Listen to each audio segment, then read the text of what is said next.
Oi, konnichiwa, everyone. Welcome to the Critical Spectrum. My name is Matthew Lundeen. This is episode 10. We officially made more episodes than there have been main entries in the Star Wars saga. That's an achievement. I feel like if you stick with something for more than like 6 weeks, you're at least going to be doing it for half a year at that point. So, I'm joined here by Michael Murguia. Hello. Colin Steele. Oh, that's me. And Frank Ventrelli. Hello there. Our first topic today, video game remasters. There are so many, but why? Michael, take it away. The biggest reason I wanted to talk about this topic is because Rockstar in their infinite wisdom was like, hey, you know that good old, like, what is it now, fucking 8-year-old game that we put out, 8 years ago on a console, 2 console generations ago? We're not just port it over.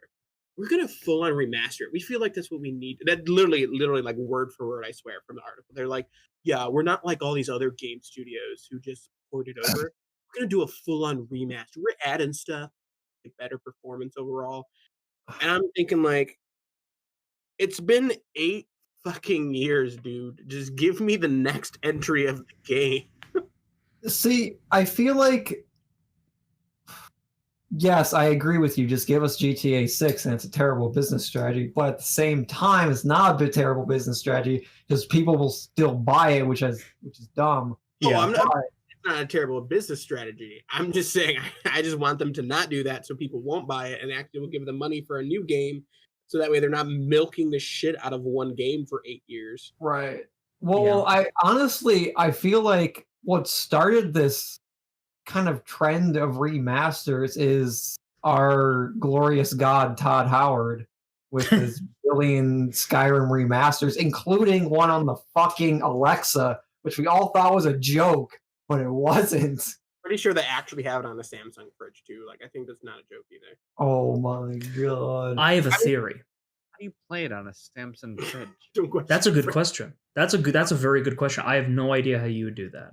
But I have a theory. I think Colin's onto something. It is because everyone's favorite oil tycoon Todd Howard decided to remake and remaster and port Skyrim like 10 million fucking times. But I also think there's another greater impetus recently for why we're seeing so many game remasters. It's because now, as we make the transition from Generation 8 to Generation 9 with like PlayStation 5 and Xbox Series X, everybody is embracing backwards compatibility. The cost benefit analysis of like buying a new console seems pretty reasonable because you can just play everything you already owned and transfer saves. So it's like, oh, neat. But now we're starting to see like, oh wait, but what about all the games that came out before Generation 8 that are classics? Nobody wants to go to the trouble of plugging in their old consoles again. We've got to make sure that everything that is good from back in the day, even down to the most niche entertainment, is centralized on new consoles that will be backwards compatible for generations to come. And I think that's why we're seeing this so much now, is because game developers were like, backwards compatibility, it's a thing. But instead of just making those old physical discs backwards compatible, they're just saying, we're just going to charge money for a new remaster. Counterpoint. Okay. Xbox isn't doing that. They're just straight up making it backwards compatible. Exactly. So, however, at the same time, I understand in some cases the remaster because the backwards compatibility is literally just a port. Like, here's just your newer game, but maybe slightly better because I know Xbox does their like little upscaling kind of thing. They do. But you don't get the optimization of the system though. So like if you do a remaster, you're like, okay, now I'm going to optimize it so it knows that it's going off of a solid state, for this, and this, so everything will load better, textures look better, stuff like that. That's not something you can just do with a port. However, there's something you can do with just an update. So, I mean, you can argue and say, like, yeah, your game's already there. Just literally give it an update so it'll work better like that instead of charging us $60 to play it again. I can understand that. But I do understand where just porting it over is not the same thing as a remaster. But at the same time, GTA 5 is new enough that I don't even care. Like, bro, don't even fucking optimize it. You know what? It You know what already I think looked they're gonna good. do? You know, like I think they should optimize. Don't get me wrong. They should add, but like it shouldn't be a remaster. They should just say, "Here's an upgraded version," just because you have it. That's what they should do. But what bothers me the most is I don't know if you guys read on IGN because that's usually where I read a bunch of shit about games. Same. There was a guy who literally modded GTA who was like, "Yeah, I don't know how Rockstar hasn't turned down or like lowered the loading times." He's like, "You could literally lower your loading times by like 90% if you just do this one somewhat simple fix, at least like coding wise." Like he's like, you could put one dev on it to do this and it would fix it in a day. And I'm like, this is what they're gonna do. They're gonna go ahead and put that fix in. It's gonna take them one day to do it, and they're just gonna be like, look at this beautiful new loading times down by 90%. Guess who's gonna buy it? Me. Me. I'm not. They already suckered me from buying 360 GTA 5 into the one GTA 5. Oh my god, first person that no one uses ever in GTA. To be fair, but you psychopath. Listen, you psycho. I guarantee you more people would be using the first person if they did the one thing that every single PC port of any first person shooter has ever done or should do, and just have an FOV slider. Just let me increase the field of view so that when I go into first person mode, I don't get tunnel vision and get killed by some 12-year-old who's obviously using third person. And probably hacking. And probably calling me racial slurs. Yeah, probably. It's almost a guarantee. Well, the thing about these like supposed remasters is that there's two sides of the spectrum, critical spectrum. Oh, he said the name of the podcast in the podcast. Suicide Squad. What? Shut up, man. Get that stupid. Get that Suicide Squad shit out of here. What are we, some kind of critical spectrum? Oh my god. Oh Jesus. If you baited us into shitting on Suicide Squad to say that was brilliant. Jesus, was that? There's two sides of the fucking spectrum at this point. There's the companies that just straight up sell entire remasters for $60 by themselves, but then there's companies like BioWare, which now that I think about it is owned by EA, so this is kind of ironic. But like with BioWare and their new up-and-coming Mass Effect Legendary Edition, they're including all 3 games of the original Mass Effect remastered in one like $60 bundle. That's pretty cool. Like with Ubisoft, which again is kind of ironic because they're turning into EA at this point. But like when they remastered AC3, they included it in the Odyssey Season Pass bundle, which was surprising. Yeah. So, did they? I didn't even know that actually. Yeah, they did. I got it. I played like 2 hours, and then I remembered that Assassin's Creed 3 sucks. I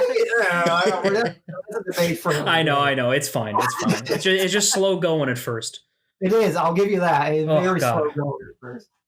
Oh, so Matt, you just have a problem because he's Native American, huh? No, I wanted to play the Native American man. You got an issue. The problem is I couldn't play the Native American man. I had to play as Hatham. For 3 hours. You had a problem playing the Native American as a man's father. Yeah.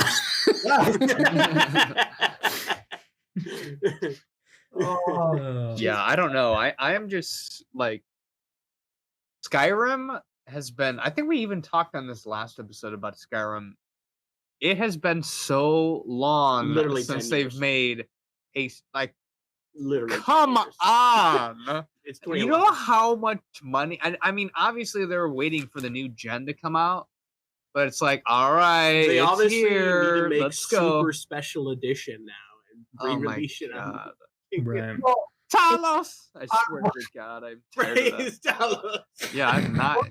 And on one hand, I can respect them for wanting to experiment and putting off their mainline games, but the fact that their experiments have no redeeming qualities whatsoever. No. Wait, what do you mean? What experiment? like his other games. Like, I mean, Starfield. Yeah, but Starfield, we have yet to see what it is. I'm talking about like Fallout 76 and Elder Scrolls Online, which you could argue Elder Scrolls Online is all right, but yeah. I mean, if you play Doom all day, every day. In the meantime, Doom, I wouldn't consider a primary Bethesda property, though. I mean, is Bethesda the only one that works on Doom? No, it's ZeniMax, isn't it? Wait, is Bethesda are the Bethesda the ones like developing it, or are they just producing it? Oh, they might just be the publisher, honestly. Oh, because I don't consider them. I don't consider them to be the makers of Doom. You're right. If they're the ones if they're just the ones publishing it. I always mean, technically, same with Elder Scrolls Online. ZeniMax was the one I believe was actually making it. Yeah. So what the hell, Todd Howard? Yeah, like he literally 2 years ago dropped a nice mountain view and said Skyrim 6 or Elder Scrolls 6, and then we're like, oh my god, that means nothing to me. Look, at this point, Frank, you're probably right that it is Skyrim 6. Honestly, if it was Skyrim 2.0, I'd be down with that. Skyrim 6? What do you mean, Colin? Where's 2, 3, 4, and 5? Release of fucking the remaster. That's what I mean. I'm gonna be like 90 years old. Like, all I wanted was this Elder Scrolls 6. God, Howard said it was still coming. Why? Well, at the same time, I'm a little worried for the new Elder Scrolls, whenever the fuck that comes out, purely because it was the same situation as Fallout 4. No one had heard anything for years, and there is like, it's coming out next month, and then it was meh.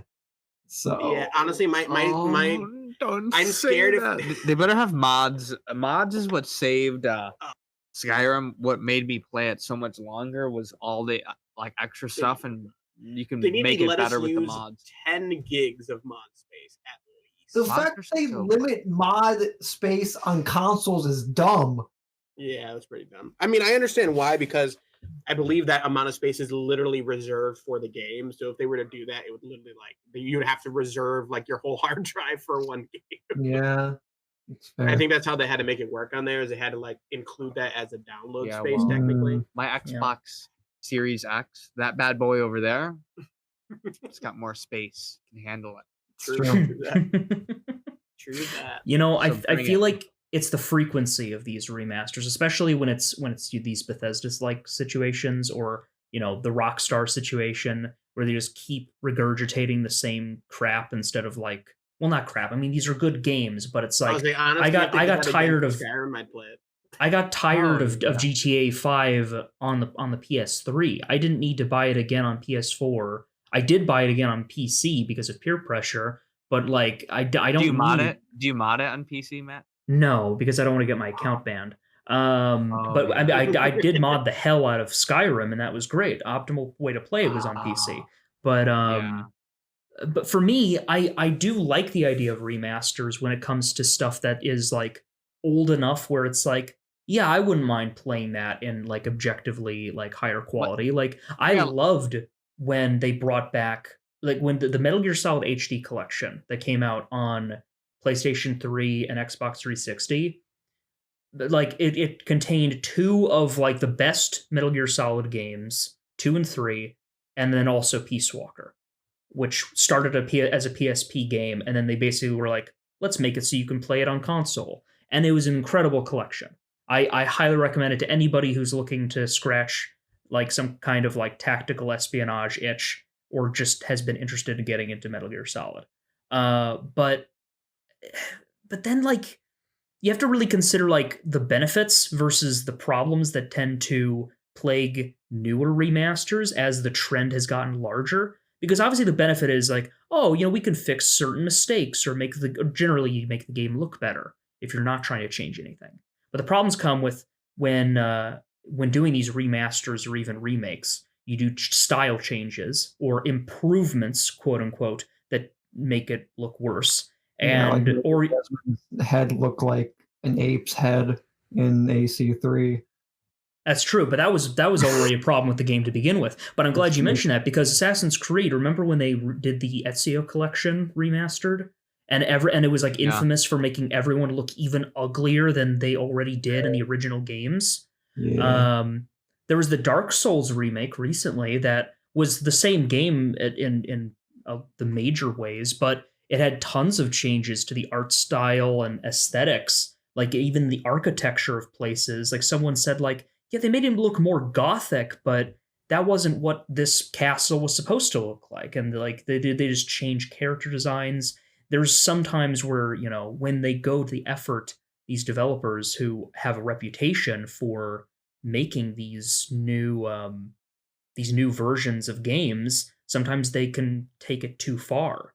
Back before Modern Warfare 2019, when they finally like stopped doing the whole like loot boxes mechanic and started embracing just like a battle pass method of you know, getting people's money. Like remember Modern Warfare Remastered?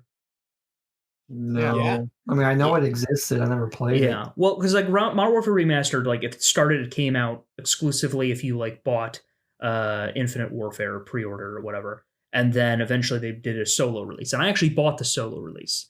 And it is, you know, a solid remaster of that campaign. But the multiplayer was just, they added so much shit. So many of the shitty business practices that had plagued the Call of Duty franchise in that era, like the dark times of Call of Duty, as I call it. So I think with remakes, you just it's this balance, but I think it's kind of what we were talking about last week with remakes versus remasters. It's striking that balance between, you know, are you actually making it better in some way, or are you like trying to capitalize on nostalgia and not really trying to give us a reason to spend money on a game that we could just play on an old console that hopefully we still own. Well, it's interesting that.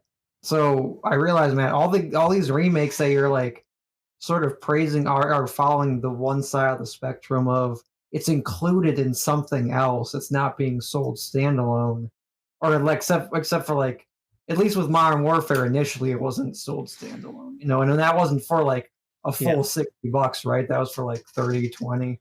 For Modern Warfare Remastered, yeah, I think that definitely sold for a bit less. Yeah. But I mean, the Ezio collection was like a full release, right? Yeah, but again, that's 3 full games for $60. True, but I'm talking about like the games themselves. Like, I mean, obviously it's a good deal to get 3 games in one, but like, did they fuck up somehow? Did they, when they were redoing the graphics or when they were updating them, did they actually make it look worse, or did they do a certain thing that kind of like changes the art style? Because there could have been an art director who worked on an old game who did a certain thing for a very particular reason. It was an intentful choice. And then when they remastered it, maybe someone else got their hands on it and was like, no, this way's better. And then and then changes it a little bit. Yeah. Well, again, I do agree with you that there has to be some noticeable better change for it to be worth as a remaster. Like fucking the original Dark Souls remaster is a great example of this. They did virtually nothing, I've heard, to make that better, and they just resold it for straight up $60 essentially. I mean, what can you really remaster of Dark Souls? As textures, that's about it, really. You're basically just like, this is such a perfect game. Let's just re-release it. It's already beautiful.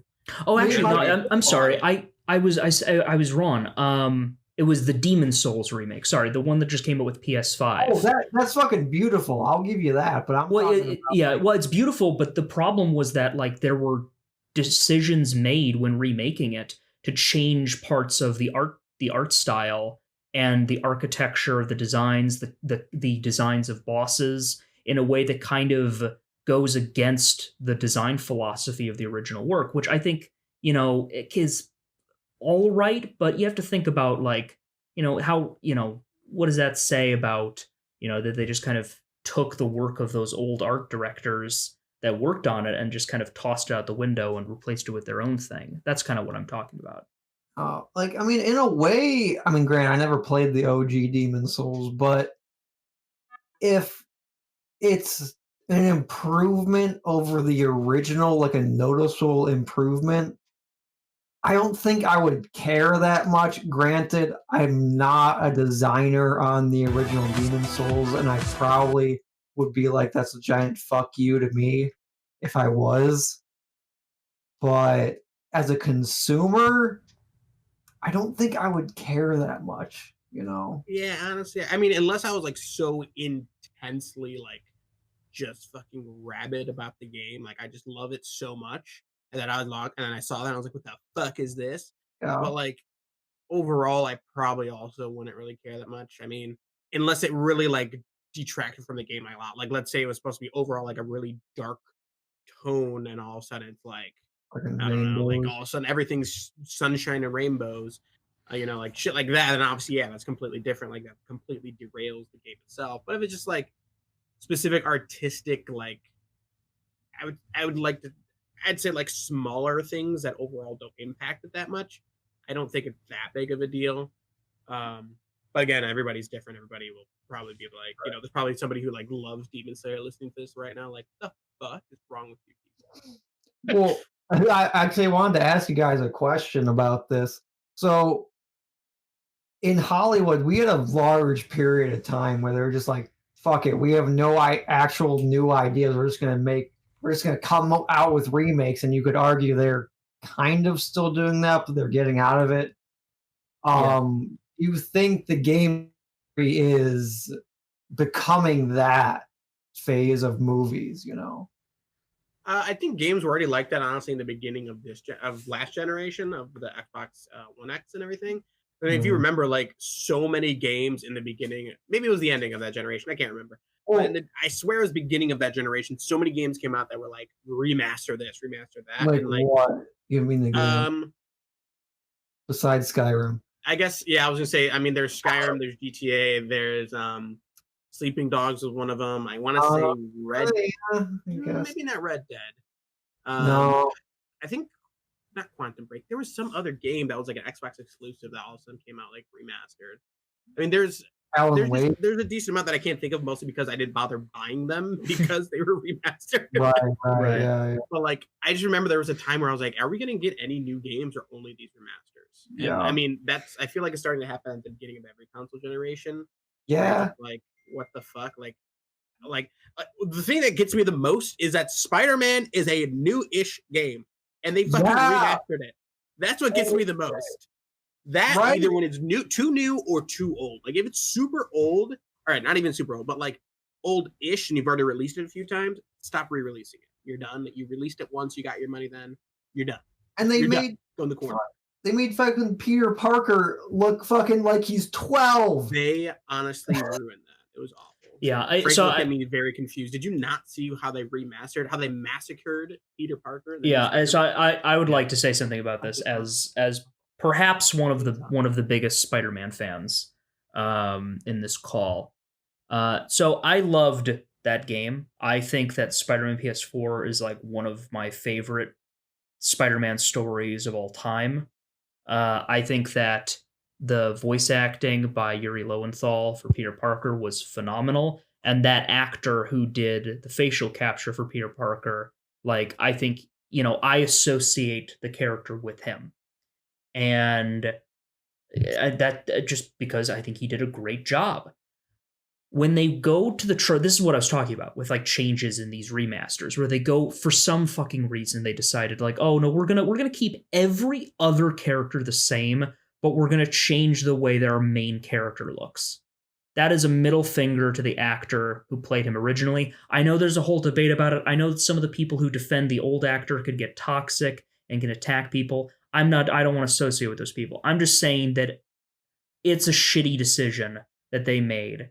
And I agree that that's a shitty remaster because they should have just, if they were going to make an updated version for the for PlayStation 5, they should have just offered it for free. I'm already going to buy Miles Morales when I get a PS5, but I kind of don't want to get the remastered version of Spider-Man PS4 because they changed his face. And I'm pissed that now going forward in this series, they're going to have this new guy like doing the performance. This annoys me. It's kind of funny because I remember when the people were first like, what the fuck? And then I swear I remember they were like, oh, we had to do it because of how the new engine works or something like that, we had to redo the facial because we couldn't get it back in to Bullshit, do it. then why didn't you change everybody else as well? That's what I'm saying. Like, if that's the point, then like I feel like did they redo everybody else as well? Because I feel like they did not go through all that trouble. There's no way they went through the trouble of redoing every single other actor in that game. They just honestly, they probably want to change it for some apparent reason to make it be like it's more for young people or something, or even just they might have even been like, this looks more like Tom Holland, and that's what we're trying to go for. I think they want because I think they it was something to do with facial capture, motion capture, and I was just like, listen, maybe it's because I played the entire game with one person's face and not this schmuck's face, but I will happily say that it doesn't look as nearly as good, or like it fits the voice as well. Even if fucking they had younger looking Peter Parker, I'd still be like, he's not in grad school. Fuck off. He fucking skipped all of high school if he's a grad student. You know, I feel he's just that smart. Apparently, but again, as Michael was saying, there's literally no reason for a remaster for this game. You know, like it's one thing for changing a design for like a 10-year-old game where the graphics are not great compared to modern standards, but freaking Spider-Man PS4 still look great for the time, you know? Well, and then like it's also the same kind of with like how Xbox, like I was saying before, they're not remastering. They're just like, hey, like fucking Gears of War 5, I think it was 5, whatever it was. They're like, hey, we're not going to remaster it. We're just going to like give it upgrades and optimize it for the new system and just release basically like an upgraded version for you. Like, why couldn't you just do that? What was the point of having to like create a whole different version of this game to either first off sell or bundle with something else? Like, you should have just gave it to a free upgrade to the people who bought Spider-Man 4 because it only came out like a fucking year ago. Yeah. Like, what? Like Xbox has actually recently announced this, that they're slowly going to be rolling out like 60 FPS updates for their older games, which I thought was great. Yeah, they're going to try to do, I think they're basically, at this point, they're not even just doing like emulation, because that's basically what their backwards compatibility is. They're, from what I've been hearing, they're basically doing like almost like a small remaster engine where it's like, it's going to have HDR for a lot of the older games, like even like original Xbox games are going to get HDR. Dude. Some of them may get 60 frames and some of them are going to get higher textures just because it's porting over. I'm like, Brett. Speaking of that, actually, I re-downloaded Dragon Age Origins the other day because I was like, fuck it, I want to go back to see if it's as good as I remember it being. And when I pressed the Xbox home button on it, it said like HDR auto or something. I was like, oh shit, they're giving me HDR on a game that came out in 2007? Yeah, that's what I'm saying. Like, that's pretty great. Put it on, yeah. And they're planning on doing a lot more features in that too. So I'm excited for that. I'm really excited that Xbox is kind of going above and beyond with that. Yeah. But although I think I heard Sony might be doing something like that too soon, but I'm not 100% on that one. I don't know if you heard anything about that, Matt, because you're kind of our resident PlayStation. I haven't heard much about it. To be fair, you know, one of the things I'll always give Xbox is that, you know, they were kind of like the first to like really jump on backwards compatibility and like ways of embracing that for the future, which I always appreciate because, you know, playing my old games is fun. But no, I haven't heard much about Sony's response, even if it is like a response. No, I haven't heard much, but I suppose I could look it up. Yeah, I thought I read something about that, but I don't honestly. I think it was in the comments section of something, and people were like, "Oh, well, Sony's doing the same thing," and I was like, "Oh, are they?" But I don't. Honestly, that could have just been like a stupid fanboy console war thing going on in one of the comments. Let's see. Well, there's an article from February in 2021. Sony has confirmed that PS4 games will be playable on PS5, meaning that the PlayStation 5 is backwards compatible. We already knew that. You'll be able to play download games that you've purchased from PlayStation. Yeah, so it's exactly. I don't know. Nothing specifically to like upgrade or anything like that. To upgrade. No, I don't know if they're talking about that. Are they it'd be cool if they did. Are they only doing PS4 or are they doing PS3 as well? I think it's just PS4 because there was That's the thing. I'm kind of waiting for them to kind of jump on that bandwagon as well, because they did that weird thing with PlayStation 3, and I don't know if I ever told this story. But when I bought my PS3 way back when I was like late elementary school, I was convinced that there was PlayStation 2 backwards compatibility, because I think that was something that they did in the very early stages of Gen 7 with the PS3. But then apparently they discontinued that feature, and I didn't know that until I'd already bought it. So I had no games to play on my PS3. So, and I spent a lot of money because that thing was expensive. And then a year later, I remember being in a hotel room seeing a commercial for the price drop of the PS3 during what I'd call like the golden age of the PS3's lifespan, which I missed out on because I was a dummy and bought it before that. But man, oh man, the only thing that PlayStation 3 is backwards compatible. Whoa, what? Sorry. Jeez.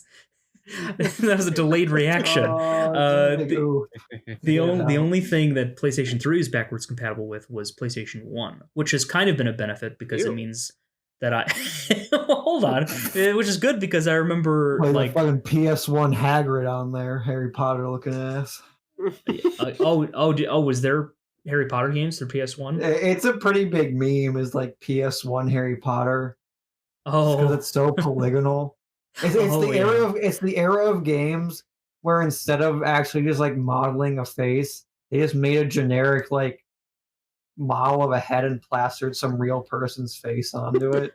Yeah, and then sometimes you get like most of the time I think it was more like what they did in Tomb Raider, where they'd have the polygonal face, but they'd at least have like something that looks like a caricature of a face on it.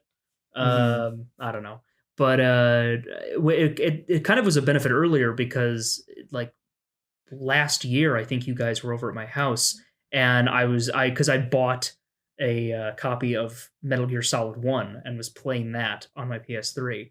But no, I'm really hoping that with PS5 at some point they just roll it back and just say everything's backwards compatible. Just get all your PlayStation 3 games, because then I will just sell fucking everything. I have honestly. Sorry, I was gonna say honestly, if they go all the way back to PlayStation 2, I would buy a PS5 like as soon as. Dude, that'd be freaking Sonic Unleashed. Bro, Sonic Unleashed, dude. Sonic was on PlayStation? Yes, I know. Unleashed was on PlayStation 2, dude. I know nothing about Sonic. The only reason I mentioned that is because for some reason you showed me an image of your old PS2 hard drive and what was on it. I remember like Sonic Unleashed was on there. Oh, yeah, dude. Do you remember the good old days of like PlayStation 2 memory cards with those little icons? That was great. The icons, dude. Ratchet and oh my god, dude. If they did that, I would totally buy it so I could play Ratchet and Clank and Jack and oh my god. They're releasing new Ratchet and Clank cards. Yeah, they're releasing a new one that looks pretty fun. Yeah, I mean, I would play that too, but I'm just saying like the OG ones that I remember playing, because I know the new ones are like more like a reboot than like a remaster. Mm-hmm. So I'd also want to play the ones that I remember playing, and Jack, because I don't know if they're ever going to play Jack again or like make it again. And Jack I had loved that game. Oh, when are we going to get PlayStation All Stars 2? Never. Should we go to a break? Yeah, probably. When we get back from the break, we will conclude our topic about video game remasters, and then we're going to talk about video game movies. Ooh, fun. Ooh.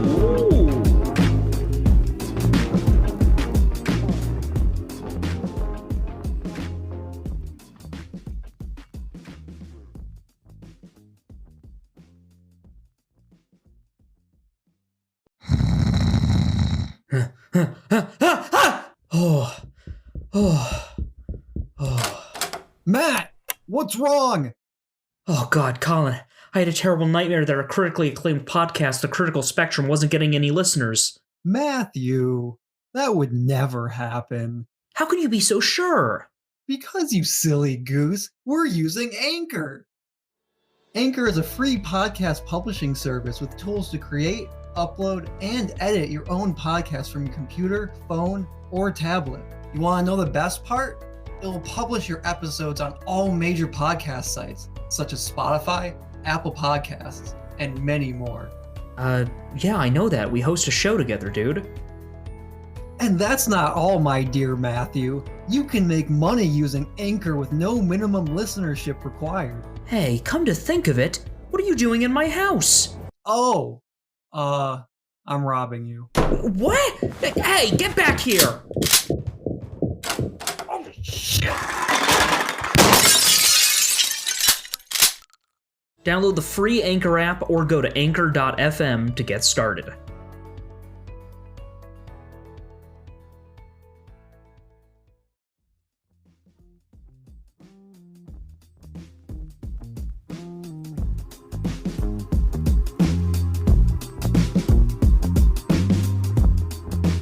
You know my opinions about DC, so I'm gonna shut up. Whoa! Whoa, gonna start shit. Okay, you can't just say you know how much that thing sucks and then drop it like I'm gonna leave it because I'm the bigger man. Sucks. I just said you know my opinions of DC. For that comment, Marvel. we're talking about the Snyder Cut at the end. No, we don't have enough time. Okay, we're only talking about one more thing, right? I know, Wanda but we've got tomorrow. a second part that we're recording later. Welcome back to Critical Spectrum. My name's Matthew Lundeen. Let's talk about video game movies. Video game movies. I want to talk about this because I actually don't know what brought this on. Maybe it was the fact that Monster Hunter came out at the end of 2020 and nobody realized it. Maybe it's the fact that it's believed that video game movies are cursed and that they can't be done well, and that in fact they've never been done well, which is a notion that more and more as time has gone on I find myself disagreeing with. But first I need to ask, what are your guys' experience, your most notable experiences with video game movies? Well, so Super Mario Brothers. Have you actually? I saw that. It was awful. Okay. Well, see, I think, are we including just movies in this conversation or shows as well? What show based off a game? Castlevania. No, that's not based off a game. Castlevania. That's actually based off the books. Whatever. What books? Point is The Witcher books. It was first a book, dude. I said Castlevania. That's why I was confused. No, I was talking about Witcher. Okay, no, but I was gonna say, I feel like the reason people think video game movies in particular are cursed is because I feel like it's hard to transfer a 20 to 60 hour experience into a 2-hour movie. That's why I feel like shows translate games better. Now, shows based off of games are not always perfect, but they're definitely better than shrinking it into a movie format, I feel like.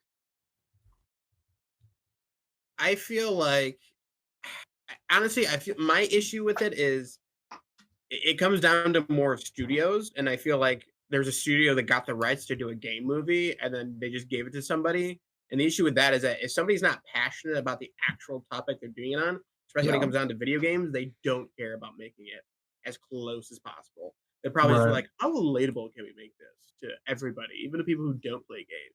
It's like, that's not how you're supposed to do it, bro. If you're gonna make it about a game, guess what? You're targeting a very specific audience, and you just need to go wholeheartedly into that. Like, you better know that now. Yeah, unless it's a beloved enough game, right? And like I know one of Matt's favorite video game movies is Tomb Raider with Angelina Jolie, which I've never seen that, but my experience with Tomb Raider as a movie format, I thought the newer Tomb Raider one was actually pretty damn good. Yeah, in my opinion, I really like the twist that they did with some of the more video gamey elements, like the curse or whatever. Spoilers for the new Tomb Raider movie. If you haven't seen it, it's been out for fucking years at this point. It's been out for a while. They're probably not gonna watch it. I'm gonna be honest. Yeah. But it's a good movie, but it is a good movie. It's a good movie, and you still see it. But what I thought was really clever, which kind of goes back to our remaster, remake, changing designs and shit. But it was like, oh, this empress has this curse or whatever. But it was just the fact that she was a carrier of a disease, essentially, which I thought was super clever in how they did that. I'm kidding. I haven't seen the movie, so I can't really say anything. So I feel like it's a very big balance in you didn't know which video gamey elements to transfer over into a more realistic sense, or just go fucking all out on the video gamey side. You know, like I feel like that's kind of what they try to do with Assassin's Creed, but they made it like not. They changed it. They went super video gaming, but then like also didn't, and like they did that, but then they didn't go off of the original content of the games. Right. And like, yeah, we're gonna make it super video gaming, but like, it's not gonna be like how the game actually is. So it's like, then what's the fucking point? Right. Like, why even say it's based off of that then? Funny thing is, as you know me, I'm the biggest AC shill out there, but I still have not seen that movie. Yeah, I haven't same. seen all of it. I just heard like mass stuff about it, and I've seen a decent amount about it. Speaking of that, actually, I heard the movie was mad, but I've heard a lot of the deleted scenes would have made it awesome, from what I've heard. Like, yeah, it was like, oh, fucking Michael Fassbender's character is in there with a bunch of other like inmates or whatever they're calling them, and there's a whole deleted scene essentially where it shows them standing next to their ancestor counterparts. So it shows like Shao Jun and the Turkish guy from Revelations and whatnot. Oh, hell yeah. Which I thought was a fucking dope concept. Of course, if you didn't play the games, you wouldn't get that, but I thought that would have been a super cool nod. Yeah, that does sound pretty cool. I think in a weird way, as time goes on, it is both easier and harder for them to make good video game movies, because I think that the campiness of like early 2000s action movies was a big boon in retrospect for something like Tomb Raider from 2001 with Angelina Jolie, because it was fun, it was pretty faithful to the kind of stories that existed of Tomb Raider back then. Jolie like captured Lara's like thrill-seeking characterization and her penchant for saving the world just for the fun of it. Like, she captured all that perfectly. And I mean, it was a big tastemaker for like what I would consider cool across all media in a big way. The Alicia Vikander film was pretty much a direct adaptation of the 2013 reboot, and did a faithful-ish adaptation that almost kind of, which actually I think I appreciated more for the fact that it seemed to combine Lara's older characterization with the more modern aesthetic and treatment of the reboot, because the newer Lara in the games doesn't actually, I feel like the Alicia Vikander Lara was pretty different from what even the reboots posed her as. Like, obviously she's a survivor, but I always thought of Lara from the reboots as this, she's a survivor, but she's also this intelligent like history nerd. And she is a history nerd, and she's a history nerd in all iterations of Tomb Raider. But especially in like the older Tomb Raider stuff, she was always like, oh yeah, I want to fucking travel around. I want to have fun. I'm like an adrenaline junkie. That was her whole thing. So it's interesting the way that adaptation ended up going. So side tangent, real quick. I feel like in a way they made, this is a whole Tomb Raider tangent, but in the newer Tomb Raider games, they definitely embraced her nerdier, more, I don't know if you call it shy, but more meek side in a way. But I feel like that made her character a lot more relatable, A little bit, yeah. She went from being less of the superhero that Lara Croft was back in the 90s and 2000s to being a more relatable character. Because if you think about it, Lara Croft as a character is, across both eras, she represents two distinct eras of like girl power and like feminism.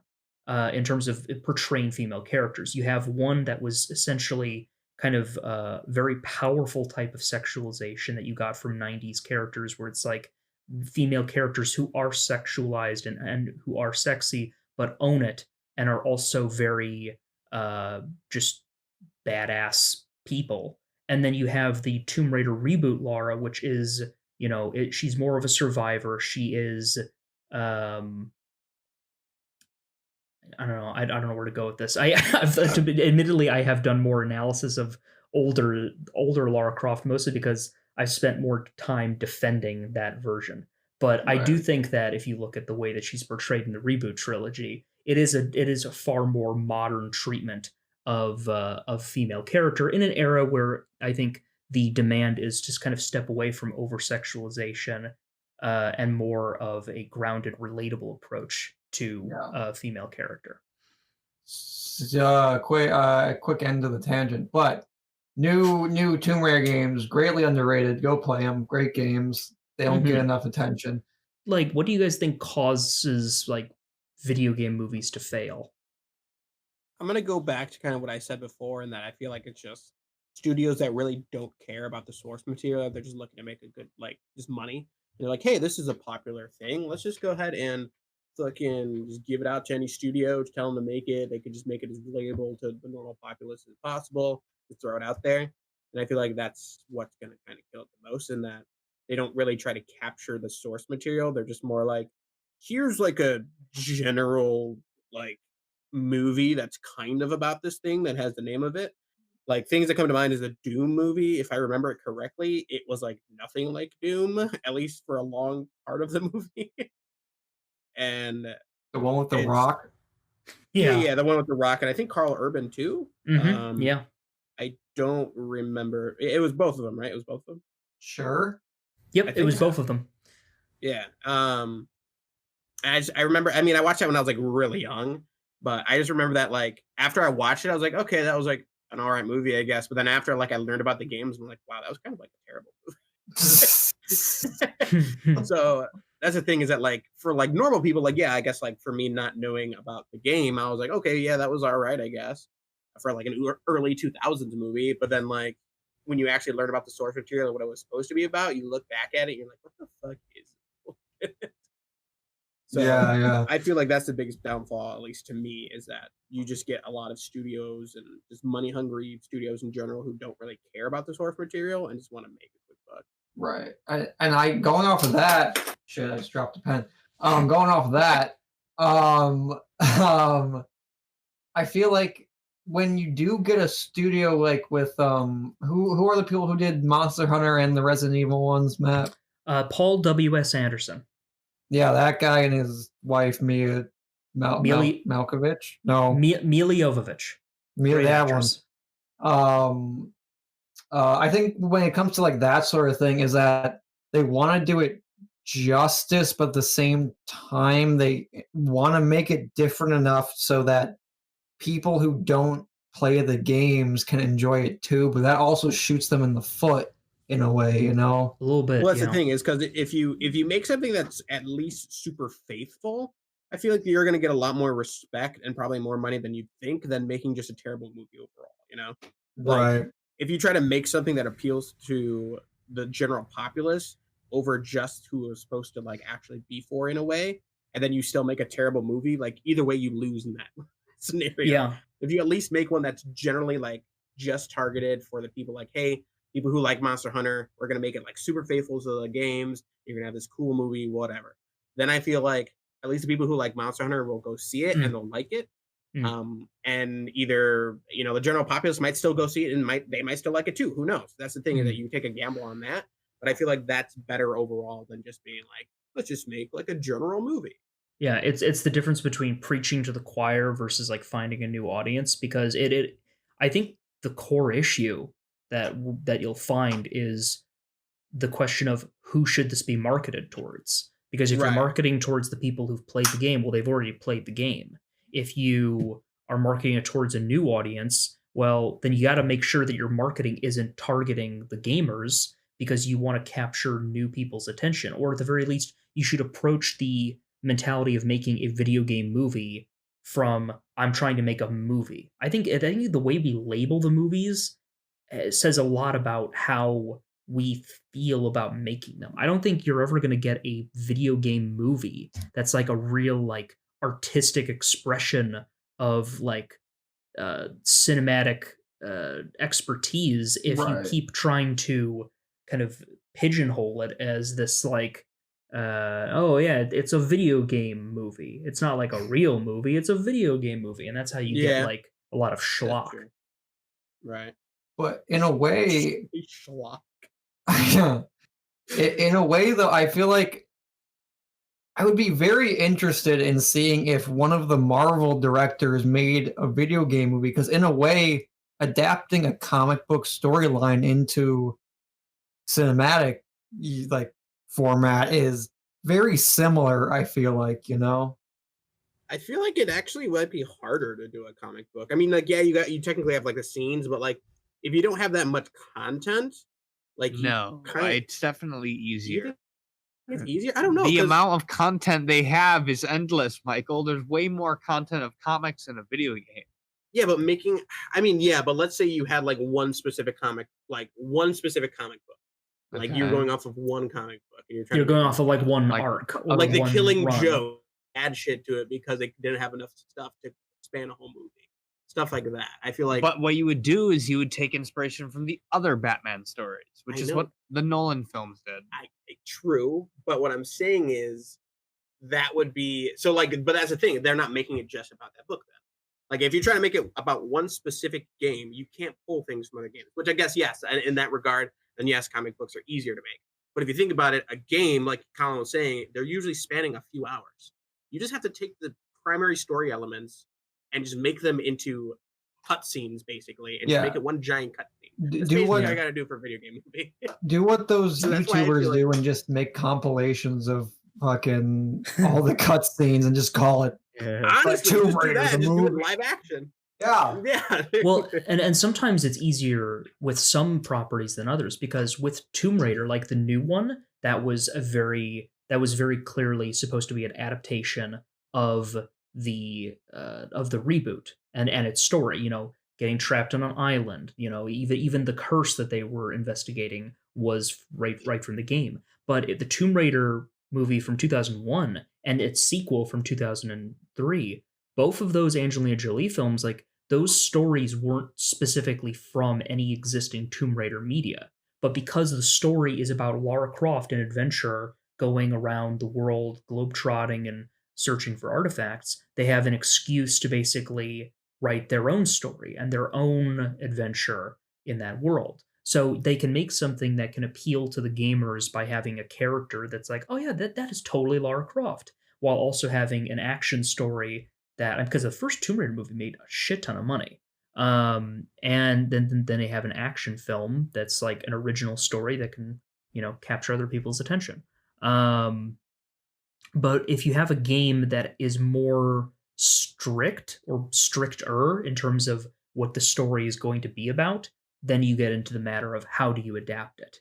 And there are certain games that I feel like just shouldn't be adapted because what artistic merit it has as a narrative is already done so beautifully and artistically as a game that it doesn't need to be adapted. Like, I don't want an Uncharted movie because Uncharted 4 is already a masterpiece and I can play it. Which kind of makes me baffled that they're taking another fucking stab at Mortal Kombat. You know? That's true. And and you know what? That's the weird thing, right? Because I am actually kind of excited for that Mortal Kombat movie. It looks really cool and stupid purely because the action looks dope. You know? Exactly. Well, and that's, I feel like, it's all you need really realistically in a Mortal Kombat movie. Like, I don't even care if it's that cool of like a story. Just like really dope ass action with like fatalities and shit, which I heard they're actually doing that. Yeah. I'm completely fine with that. If they're doing fatalities and shit like that, that's all I came for. You don't want the deep lore of Mortal Kombat? God, no. Just give me fucking people's hearts getting ripped out of it does have quite a lot of lore. That's the weird thing. Arguably I've never too been able much. to follow it, but yeah, exactly. You know the weird thing about like Paul W.S. Anderson and like those Resident Evil movies, like the first one is exactly what I was just talking about like that is a film that is disconnected enough from the games but it kind of works, right? Because every Resident Evil game pretty much follows a new protagonist, and then sometimes those protagonists come back for later games, but it's all these different stories in this weird world where, like, humanity is just fucking lousy with mad scientists creating zombie viruses. So that first Resident Evil movie was actually a fairly decent adaptation. It's not a particularly great horror film, but I'd say it did a pretty decent job.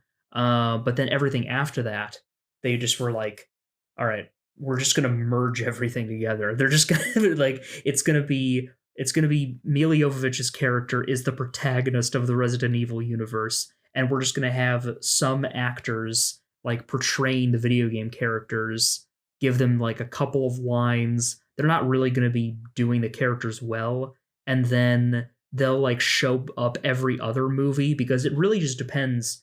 Those Resident Evil sequels, it all depends on what movies Paul W.S. Anderson has been watching recently that gave him inspiration, and two, if he can convince the actors to come back for another film right after the original one. I like how you say he has to convince the actors to come back. Because like Resident Evil Retribution, the fifth one, he had like Leon Kennedy, there's like Ada Wong. Yeah, well, there's 6. The 6 is the final one. Shit.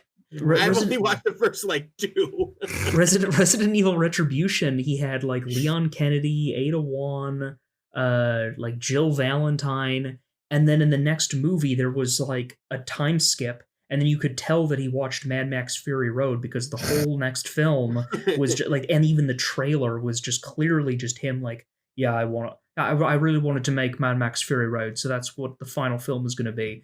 Nobody returned. Fury Road. Nobody returned. The only person who returned was the guy who played Wesker. Everybody else is like presumed dead, even like Alice's daughter, and they never addressed that again. Imagine being just so set up in life, you can just make whatever movie you want. Those movies make so much money in China, dude. That's why he was able to make so many of them, is because it just kept getting supported overseas. And well, I mean, China is the biggest box office now. Yeah, and I'm pretty sure that's why there probably won't be another Monster Hunter, because I think it got banned in China because of because like one of the lead actors made like, I don't know, in the movie made like some joke about like Chinese people. Well, I heard it was just like someone translated it really badly. Translated it wrong, yeah. Which happens sometimes, because I've heard stories about like weird translation errors in like Avengers: Age of Ultron or like other like big movies that go to China, where those translation Gandalf errors. Throws his axe at Saruman. Yeah, just weird shit. But let me tell you. I want to ask you guys really quick. Actually, what is your favorite video game movie? Are we allowed to pick shows? I mean, yeah, you can do shows. No. You know what? No, I'm doing movies. I'm staying hard on movies. Oh, I mean that's just tough because I've really only seen one, and that's the one I actually liked, and that was the new Tomb Raider. So. Oh shit! I mean, I guess you could do. What would you say if you say a show? Because Witcher doesn't count. Castlevania. I guess. Well, if we're doing animated, then I would just like Pokemon. I mean, it's still a show. It's still a show, and it's still. I mean, that's the thing. I don't know why they don't do that more, making animated adaptations of video games. But Michael, to counter argue your Pokemon point you just made, Pokemon has little to no story, so they can just do whatever they want. Pokemon has a story. No, I mean in terms of the games, it's an in-depth story with themes. I mean, depending on the game you're talking about. I mean, a lot of the mid-gen games have like actually pretty in-depth, cool stories. Would you count Detective Pikachu as a video game movie? Oh hell yeah, for sure. That's my favorite. They have a Detective Pikachu game. Yeah, they do. So I would count it. They make a Pokemon Snap movie. It's just you having to be on a rail, like a virtual rail ride, just looking at Pokemon. Actually, that'd be kind of cool. That'd be an interesting Universal ride, actually. Well, they are doing. They're doing a Nintendo thing for Universal. Yeah, but it got delayed till freaking 2025. Yeah, no. I mean, hey, I had to wait for Galaxy's Edge. I'll wait for that. I'm just imagining the Pokemon Snap Nintendo movie, Land. and I'm just imagining that it's like that scene from The Pretty Secret cool. Life of Walter Mitty, where it's just like Ben Stiller and like Sean Penn, like in the middle of like the Arctic or wherever, and he's just like looking through the camera. And it's just like, yeah, right there, right here, and they're just looking through the camera together, and it just cuts to Jigglypuff. It's like in the wild. Didn't they make a Pac-Man movie not too long ago? You're thinking of Pixels. I You're think. thinking of you're thinking Pixels of the starring Adam Adam Sandler. Okay. I've never seen that movie. What movie? They made a Sonic movie not too long ago. Oh yeah, Good Sonic. point. Sonic was Yeah. decent. Sonic was a good movie. I like. I haven't seen it. It was good actually. As a person who's played a lot of Sonic games, not like original Sonic games. I was more into 3D Sonic games. I really enjoyed the movie. I thought it was actually pretty good. What do you Gotta go guys think for it. of? I think we discussed this on our other podcast before, but what if they did like a Super Smash Bros. Type universe and they made like Sonic did movie, talk Kirby about movie, this. like a Link movie, and I then they would all hate just like that. ran. I don't know how the fuck it would work, but Well, think know. Just about the it. same thing as 'cause- Smash Bros. They just like do like a whole thing If- where they pull them from universes. and Well, shit. hold on, If they hold did on. a Link, That if could they be did kinda a cool. Zelda animated series, I could maybe see that working. Other here's- than that, no. Well, hold on, think Yeah, but about they it got though. Sonic and Pikachu already, bro. But- Like, they just need a few well- other people. Well, yeah, exactly, because they've got the Detective Pikachu movie. They'll just, They've got they'll just take the Sonic. Mario and Luigi from the Super Smash Bros. Right. movie. But guys, they're Exactly. they're also making the Metal Gear Solid movie, and then they're also making what else are they working on? Splinter I mean, Cell, they're- I'm pretty sure. but Sam Fisher's not in Smash Brothers. what about a Minecraft movie? So they can do it anyways. Well, no, because Could've they been can't. next shit. No, they can't do that. It wouldn't make sense. Frank, What- have you what- ever no. seen? Have you ever seen the animated Link versus Pit Smash Bros. Thing that was in what I think it was the Wii U Smash Bros. Yes, Brawl, I think. No. Oh well, quick! I'm posting it in music, even though that's not what music is for. No, just Aw, push that's it. not There's music, 4 other Alan. channels you can click to so easily. You I made these monster. channels for you. You fucking monster. And while you're posting that, I'll say it's already obvious. I already said it. Tomb Raider from 2001, starring Angelina Jolie, is a pretty good movie. I really enjoy it. It's one that I return to every so often, and I've kind of just come to the conclusion that I feel like that for me is what debunks the statement that there are no good video game movies. I think it's pretty good. There's also a sequel from 2003, which I haven't rewatched in a while. That one has Gerard Butler in it, and it's also pretty good. But if we were to broaden the spectrum to other We've said variations, Spectrum way too many times in this one podcast.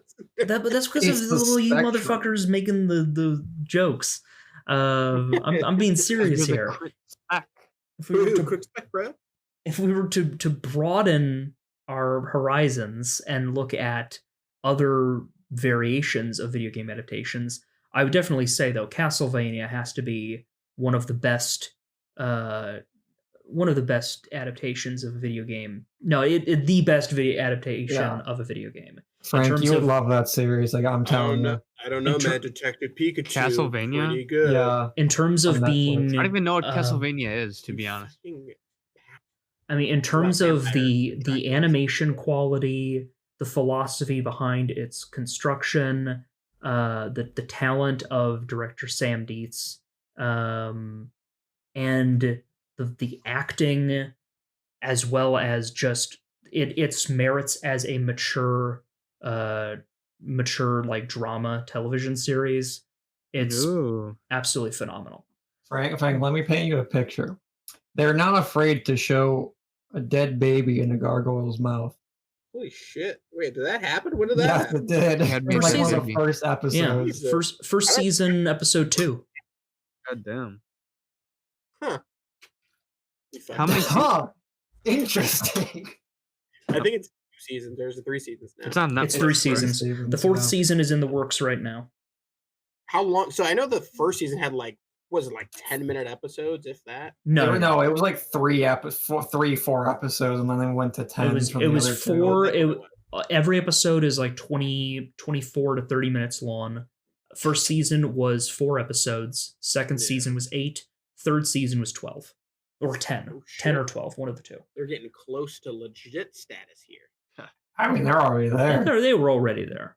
No, but I meant From the like if beginning. it's not like legit, you're like at like 13 episodes onward. That's like legit one season. Yeah, but Michael, if you saw the animation quality, you'd understand. It was always why. legit. It was legit from the very beginning. No, lies.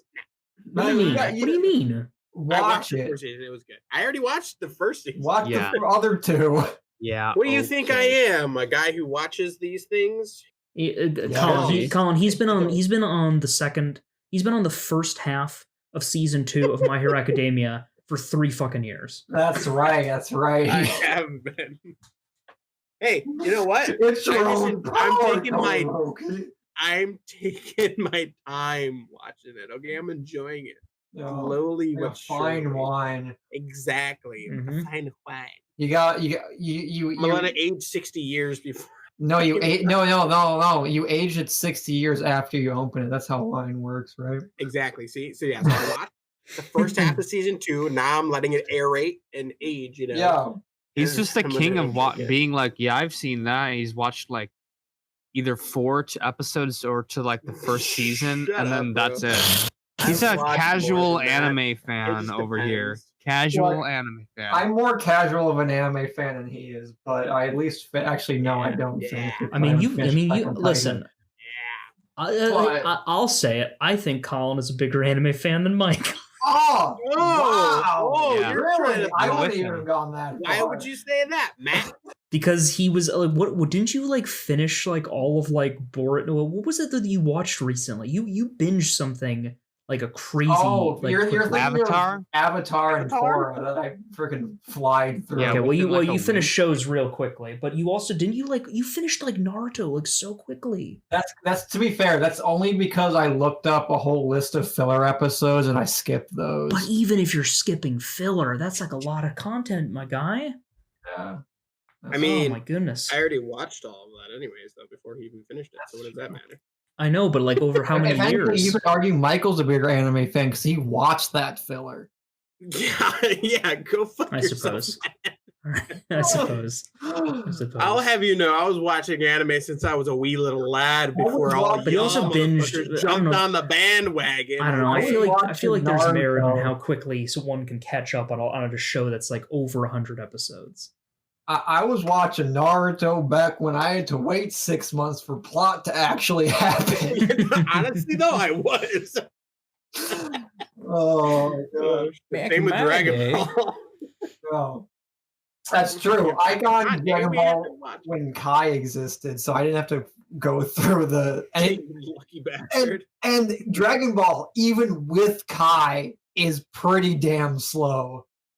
Yeah, I want to say before Kai, I think it's like a good like 300 episodes compared to like 190 or some shit like that on Kai.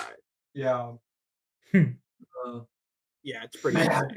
insane. I wish I got to see that Goku and Piccolo get their driver's license episode. Okay, actually, that was actually a good episode. You can go fuck yourself. Spoilers, you fucking bastard. Yeah, There was a film you were gonna spoilers. watch it, but we had to. I watched. Oh man. Well, so it's the time we talk about WandaVision. Oh wait. We can't because it comes out tomorrow. Oh. Actually, guys. it comes out in exactly Are you guys 4 staying up? Are you hours. guys gonna stay up for 5 it? hours. I was thinking about it. Depends on when it Me comes and Michael are. It comes out at 2 a.m. Free You to guys want to watch watch it? You guys want to watch it on Discord? Wait, you're Comes out at saying 2 for a.m. free to watch it? It comes up at 2, sir. Yeah, it's not that bad. I'll probably be Oh, asleep. Maybe. We'll think But about also, guys, we it. don't Wait, have Matt, to. is that time machine I see over there? You really stepped on my joke. But yes, Colin, there is a time machine in the corner of my room, and I can use that, and we can go forward into the future of a day or so to when we've all seen it, so we can do the second half, the final third of this podcast. Let's get to it, boys. All right. Okay, I'm gonna press a couple buttons. Okay, and activate. Whoa, whoa, whoa.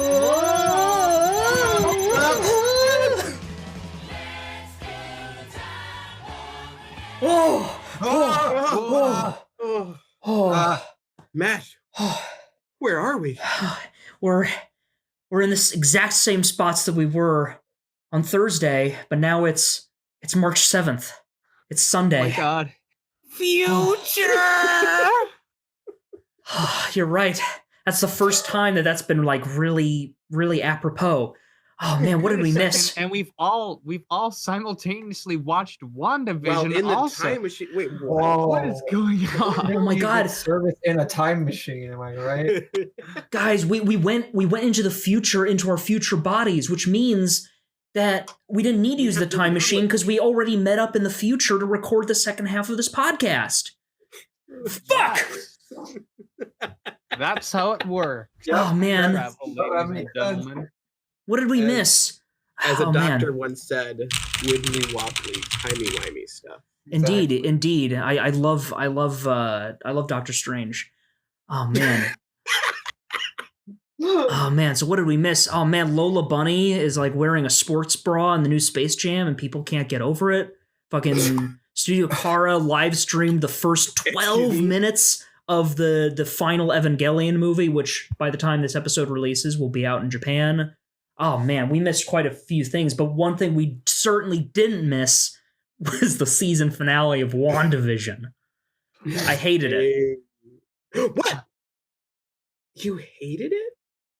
A little bit. The more I thought about it, the more I was not happy with it. Well, but I kind of want to hear all your thoughts. What didn't you like about first? Yeah, no, I want to hear your thoughts first. Okay. So we can prove So I 100% agree that everybody getting their hopes up about stuff like Reed Richards or Mephisto and all this other wild shit that like really had no logical basis being predicted because there wasn't anything super strong to suggest that it was going to be there. And not seeing those things isn't a valid reason to hate this finale. It isn't.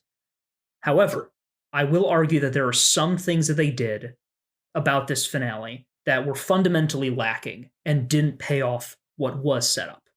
So the biggest mark against this show for me, the fact that Evan Peters, that's the guy who played Quicksilver, right? Yeah. That's the actor's name? So him being there at all, playing another version of his character from a major franchise that he was in,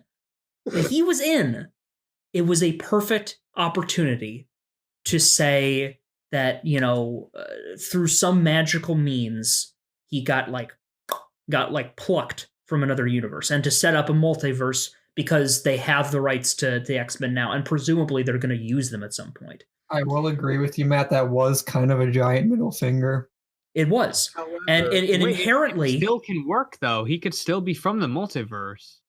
No, because he has a real name He has a real name. Real life, and that's my point. Him showing up at the end of that episode, at the very end of that episode, it is inherently exciting to people because of that possible connection. So not connecting those dots and then just saying like, oh, it's just a clever cameo. It's just a clever cameo we put in there. Because get it? That's the actor. That's the actor who played him in that other thing he did. I agree with you. If they don't do anything with that, that is really it is frustrating beyond belief. And then I will say I did not like that either, but I also wouldn't just hate the episode for that. Like I feel like I was disappointed. But it's not because of that.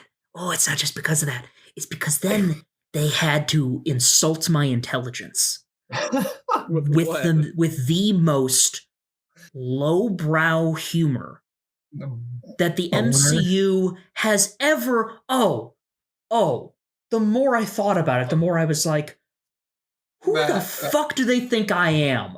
Matt, the one counterpoint. No, what is it? Hold on, wait. What? Because his name was Ralph Boner. The Ralph Boner joke, Frank. That was completely fine. My only defense to that one, Matt, is that at least it was a stupid one-off joke, And that was really quick. It wasn't just like, ha, get it? His name's Boner, ha, laugh, Boner. They just went Ralph Boner. Yeah, like, it was a really. I feel like it wasn't even like meant like they didn't focus on it that much compared to like the what are those in Black Panther, like compared to that. But here's the thing, though. It being fleeting is, again, like you said, it's a mercy. However, it's also the fact that they set it up like I don't think they ever used Quicksilver's character effectively after the Halloween episode, because he showed up once to just say Snooper's gonna snoop, and then have in the worst mid credits scene I've ever seen in a Marvel anything at all. Fair enough. It made no sense. It was so quick. I was like, what the fuck was this? And then we're supposed to believe that he just got her into that room, into into that like attic room or whatever. And then there's just it's not the fact that it was fleeting. It's the fact that yes, it was fleeting, but it also was like that's what it amounted to. That's what his involvement in the story amounted to after like 9 episodes. Yeah. Like I wanted more, I expected more. Well, just minus him, everything was good in my eyes. I think that we'll see. Maybe they'll do something. I don't know. Maybe there's something that they're gonna do. I don't know what, but well, I mean, you have to think too. Why was the FBI? Well, also the multiverse is still the way the multiverse works is that you have the different people, like different looking people. They could be named different, but they could be in different roles. So like this could be this universe's version of Evan Peters' Quicksilver. His name is just Ralph Boner, and then in a different universe they still have that Quicksilver. I don't know. I mean, I'm just saying like that's still a thing. A fair point. I think it would just a nice way, and for all we know, maybe they're never going to use Quicksilver again. Maybe this is just their way of saying, hey, for the people who really wanted to have that X-Men Quicksilver, and we just don't feel right bringing him in, this is just the way you're going to get that at least for a little bit. I can see maybe why they would have did something like that. And I think it served its purpose. I think it was fine. I do want him back. Don't get me wrong. I like Quicksilver. I like Evan Peters' Quicksilver. But overall, I don't think it was that big of a deal. I'm like, yeah, I'm disappointed a little bit by it. But overall, I was like, okay, like that was fine. No, I think it was pretty terrible if they do nothing with it. I think it's pretty stupid, honestly. They might as well just brought back actual Pietro. I thought that would have been way cooler. I like that actor a lot. I like that actor better than Evan Peters as Quicksilver anyway. I like but well, at the same time though, because then it comes back to the fact that like of necromancy and all that stuff, then like technically he would actually be back. I mean, unless they brought up some other bullshit excuse, but I don't know. Who knows? Yeah. I mean, I'll give him credit. It was a good. It was very good explanation in like episode 8 as to why she couldn't just bring him back, because like, well, necromancy was a no. So like but she didn't explain how he got there, and so who got there? About how Evan Peters got there either. So I just so that was like, oh man, they haven't explained how the hell they got there yet. So how the hell did they get there? And then they could have done something with that. Literally anything. Him to actually be Quicksilver last episode after she said that, because she's like, I literally like, she was basically saying that she took over somebody else's body and changed things. So like when she said that, I was like, okay, I'm assuming that's not actually Quicksilver then. Like either he was going to disappear or not going to be real Quicksilver. I personally expected that in episode 8. So maybe that's why I'm not as disappointed as you guys are. Okay, but I could have given him a name that wasn't Boner. All right, that's stupid as fuck. I think that's fine. It was a stupid joke, and I can't wait for the new Quicksilver in the MCU, Ralph Boner. You really want to put that on a fucking box? Guys, I think we're all forgetting about something though. Technically, what? He was brought back to life, and therefore, since Agatha is no longer in control, or there is also no hex, he's dead. Mm-hmm. What do you mean?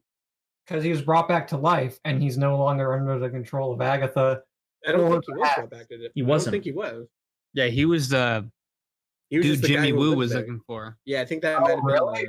Yeah, they never confirmed it because that's another plot point that they forgot about. But I immediately thought like, oh, he's probably what other plot point did they forget about?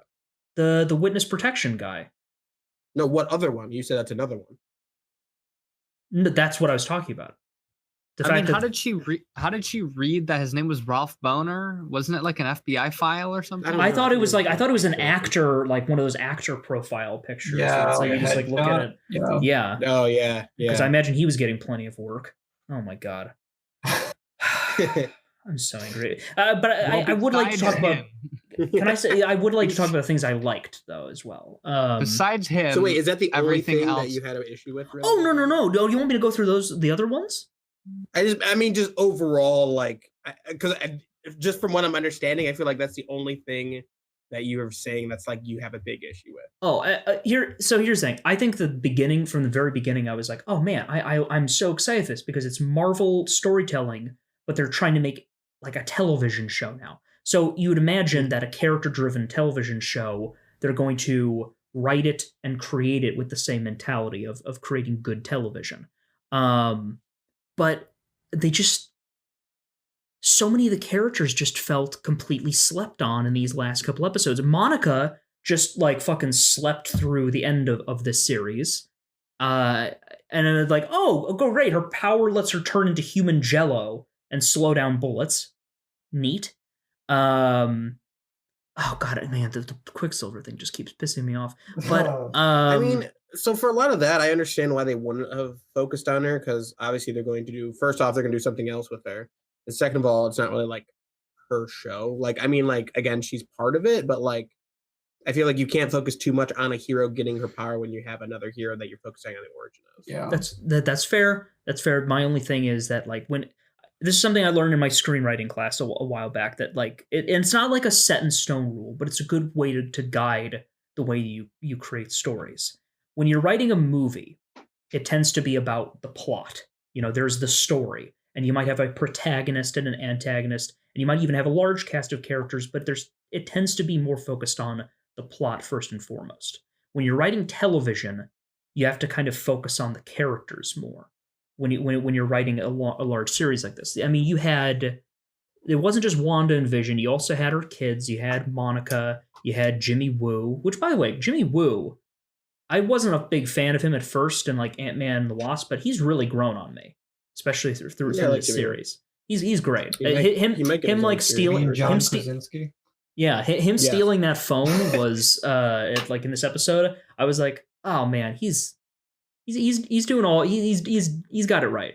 I love Jimmy Woo. Hayward was a completely wasted and just like milquetoast antagonist.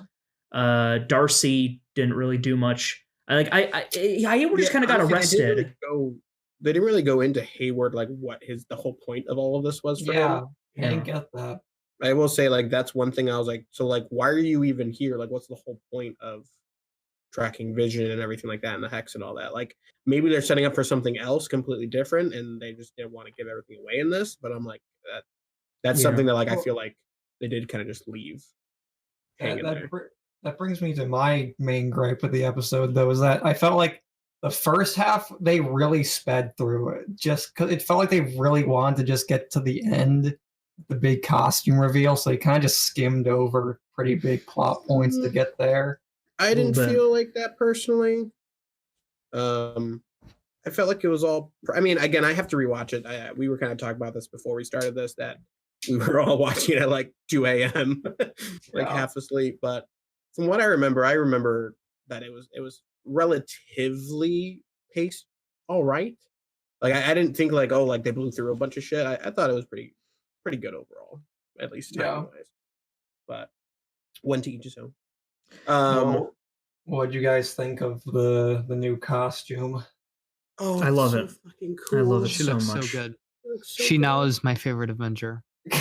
So and they specifically said she's stronger than the Sorcerer Supreme, so now we know exactly who the strongest Avenger is. She looks. I thought they were just gonna tease us with that like little glowing like tiara headset thing. Yeah, and then they actually gave us a costume.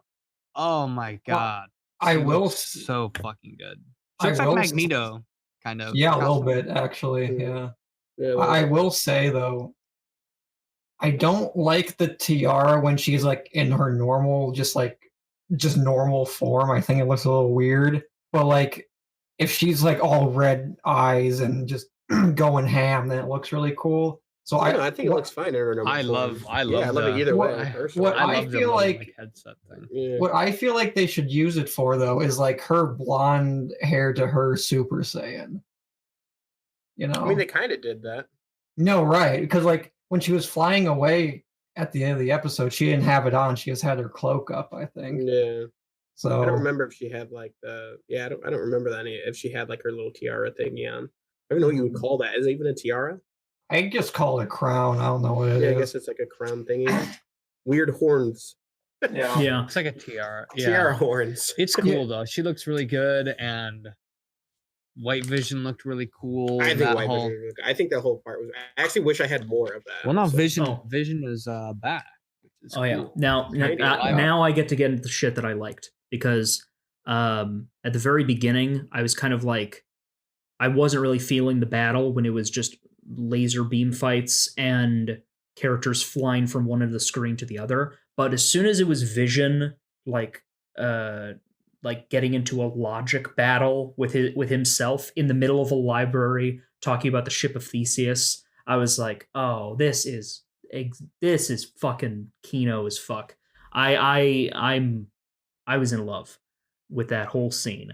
Yeah, honestly, that whole part, like, I wish I just had more of them, like, kind of talking to each other and like kind of going through that more of like which one of us is technically Vision, because you have the one that has more of his humanity and his basically his mind, and you basically have the other one that's just his body, and that's what really kind of was like. I really wish I had more between those two. And now we have to look forward to White Vision possibly learning what it means to be a real boy. I think it'd be cool if he stayed like White Vision, but I just had the mind of him because he looks really cool. I don't know. I like the White Vision. I think he kind of looks really like cool. that guy from that video where it's like the ice cream man like eating himself. I don't know. It kind of looks creepy. I've seen. Oh, I know what you're talking about. Yeah. Yeah, that's a fucking weird ass video. I'd say I'd put a link in the description for that video, but I don't want to. Yeah. Please don't. I think. No, go on.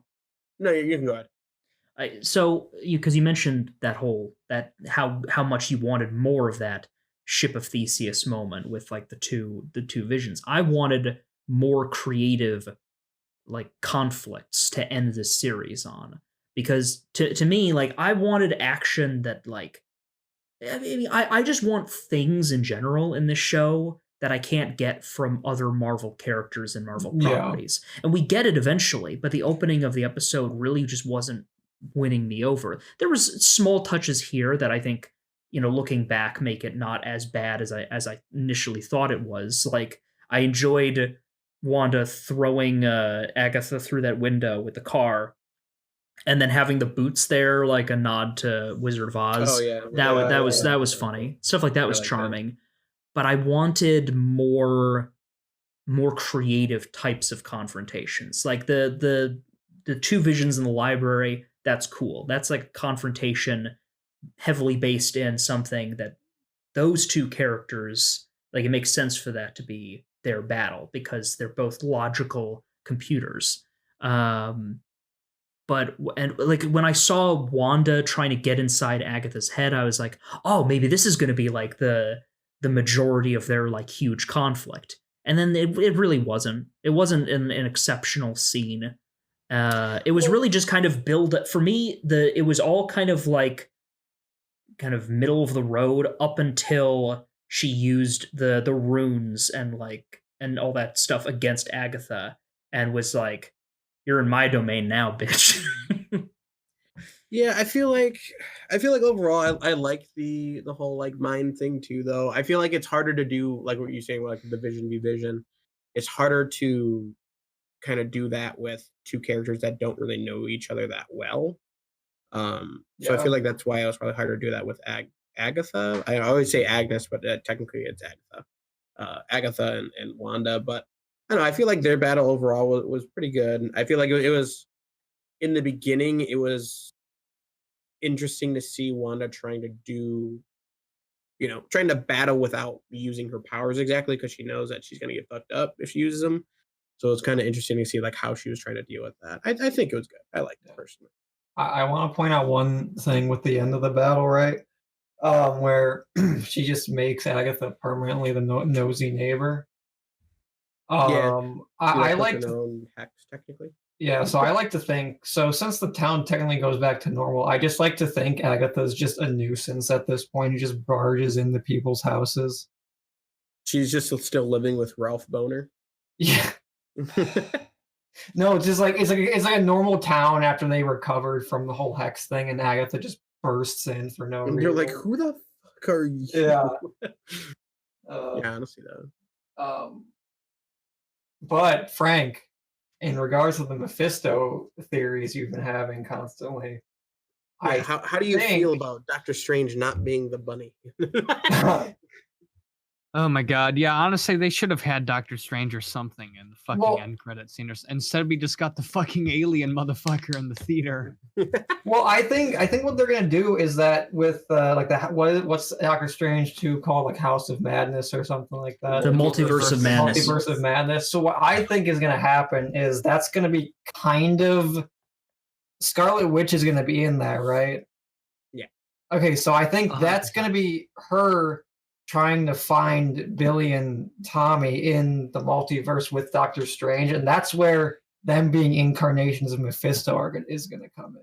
Yeah, well, what I think is going to happen is because the what's going to happen, if I'm not mistaken, the Darkhold lets you like kind of mess with other dimensions, I believe. So Mephisto's like hell, quote unquote, is actually just a different dimension, kind of like Dormammu's. Yeah. So like realistically, like what I think is that or what I've heard too is that her at the end in the end credit scene where she's like hearing them yell, people think that she's actually hearing them in a different dimension and she's trying to figure out how to get them out of it. Yeah. And that she might end up breaking the multiverse using the Darkhold because she has so much power. So whatever spell she does is probably going to be like at 100 and she's not going to know how to control it. She's probably going to end up fucking breaking it with the Darkhold, and then Doctor Strange is going to be like, yo, bitch, we got to clean this up now. Apparently, the Darkhold is in Agents of S.H.I.E.L.D. Yes. Is it? Yeah. But I heard it's like a different incarnation. Like that one looks completely different from what I heard. Does it? And I've heard they're actually thinking about trying to chop off a lot of those shows, so they might not even consider those. To be fair, I never watched Agents of S.H.I.E.L.D. Neither did I, so that's why I'm like, I'm not broken up about that. Well, do you want to know something interesting about Agents of S.H.I.E.L.D.? Sure. So I was talking to someone about Age of Ultron, and this person didn't really like Age of Ultron. I really like it. And they're saying the thing they disliked it about the most is the beginning feels so random or something, because you know how they just start off on a random adventure and they're like, go get Loki stuff, which was fine in my opinion. But apparently that whole thing starts in Agents of S.H.I.E.L.D. and they like are like setting up the mission and are like, all right, they need to go in there or wherever now. So it's actually from Agents of S.H.I.E.L.D. So it's kind of cool, I guess. So how they kind of like, right? Well, I feel like they probably like Agents of S.H.I.E.L.D. probably fills in a lot of the gaps, I feel like, between some of the movies. But I just heard it was like meh. So like, if anything, if they don't include it, I'm fine with them not including it, and then just hopefully maybe making a better, more they should get rid of it. One. They should get rid of it so that we can have a proper Ghost Rider movie. They should get rid of it so I don't have to watch it. Yeah, I'm not watching that shit.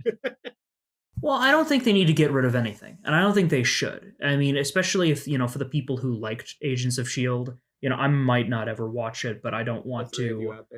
But well, hold on. I mean, like I've heard I heard that the show are those three people. I heard that the show got a lot better as time went on, and I might not watch it, but it's the same thing. Like if somebody was gonna say like, oh, we're just pretending like Jessica Jones and Daredevil never happened. I'm like, I don't like that. I don't like that. Especially not Daredevil. Matt, what difference would it make though if they're not going to incorporate those characters anyway in the larger MCU? Well, I'll say this. I think that it would be a very big mistake to waste the talents of such a faithful and amazing depiction of a character like Daredevil and not include that in their MCU. I agree. They need to keep it. So they need to make a fourth season, and the fourth season starts off with everyone blipping away or something, or blipping back or some shit. I don't know. Yeah. My question is, how can that work? I mean, I don't know much about the Defenders or that group. It would totally work. But with more powerful superheroes, how would that work? The same way it works in the comics. I mean, it works They're in the all MCU as it street is right level now. fighters, It works as it is in the MCU now. I mean, Black Widow doesn't have super strength, but she's been consistently kicking ass alongside fucking Scarlet Hawkeye. Witch for two I fucking could tell you phases. Daredevil would probably wipe the floor with Black Widow, considering Dare- they're both the same. Daredevil could put up a fight with Spider-Man. So Yeah. Yeah, the Punisher, Luke Cage, yeah, they're all good. They're not bad. Iron Fist for sure would put up a fight with like anyone. And yes, the Iron Fist. Is Jessica Jones is the only one, but it's like whatever. She can fly. What they She has should super do strength. is they should just keep everything they did with it, and then just make all the new seasons, and maybe not continue some of the shows. Maybe just continue like Daredevil and Punisher, and then just start the season off where maybe they had been they were blipped away, like they were disintegrated the entire time, and that I don't know. And then they reappear, or maybe they've been here, and then there's this like Hell's Kitchen during the blip, and it's all like crazy and shit. I don't know. Yeah. Maybe he's been strictly being Daredevil, like defending it. That would be. I think they should fucking get rid of all of it, No, except for Daredevil and No. Punisher. no, they should. No. They have to keep it though. No. I think they have to keep it. That Daredevil show is so fucking good that it That's why I makes feel like it they make have to keep no. Daredevil It's and so good that the Iron Fist show doesn't matter. All that matters is keeping the Punisher. Punisher I'm and the upset Daredevil show. because I don't like that Iron Fist. I want him gone. Well, what if I want a new one. what if they bring him into it and they like make him better? Like maybe it's just the writing that's hurting him. Yeah, but Michael, Iron Fist, I think Luke Cage season 2, Iron Fist showed up, and he was better written there than in his own show. Yeah, you're right. He was There you pretty go. good in that one. But even So, yeah, and then they okay. can give him a bigger. They could just kind of like give him an actual. yeah, they can make him tattoo. look cool. No, they can't do that. Fuck. What do you they can't. mean? No, okay. What do you that- mean? He's not Iron Fist at the end Bro, of season 2. Who cares? Iron I Fist care. is not I like that Iron cool. Fist. Okay, so you like him better than They're not gonna give their Daredevil MCU makes is gonna be like starting fresh. Is not gonna be nearly as good as the 3 seasons we've got. You never know.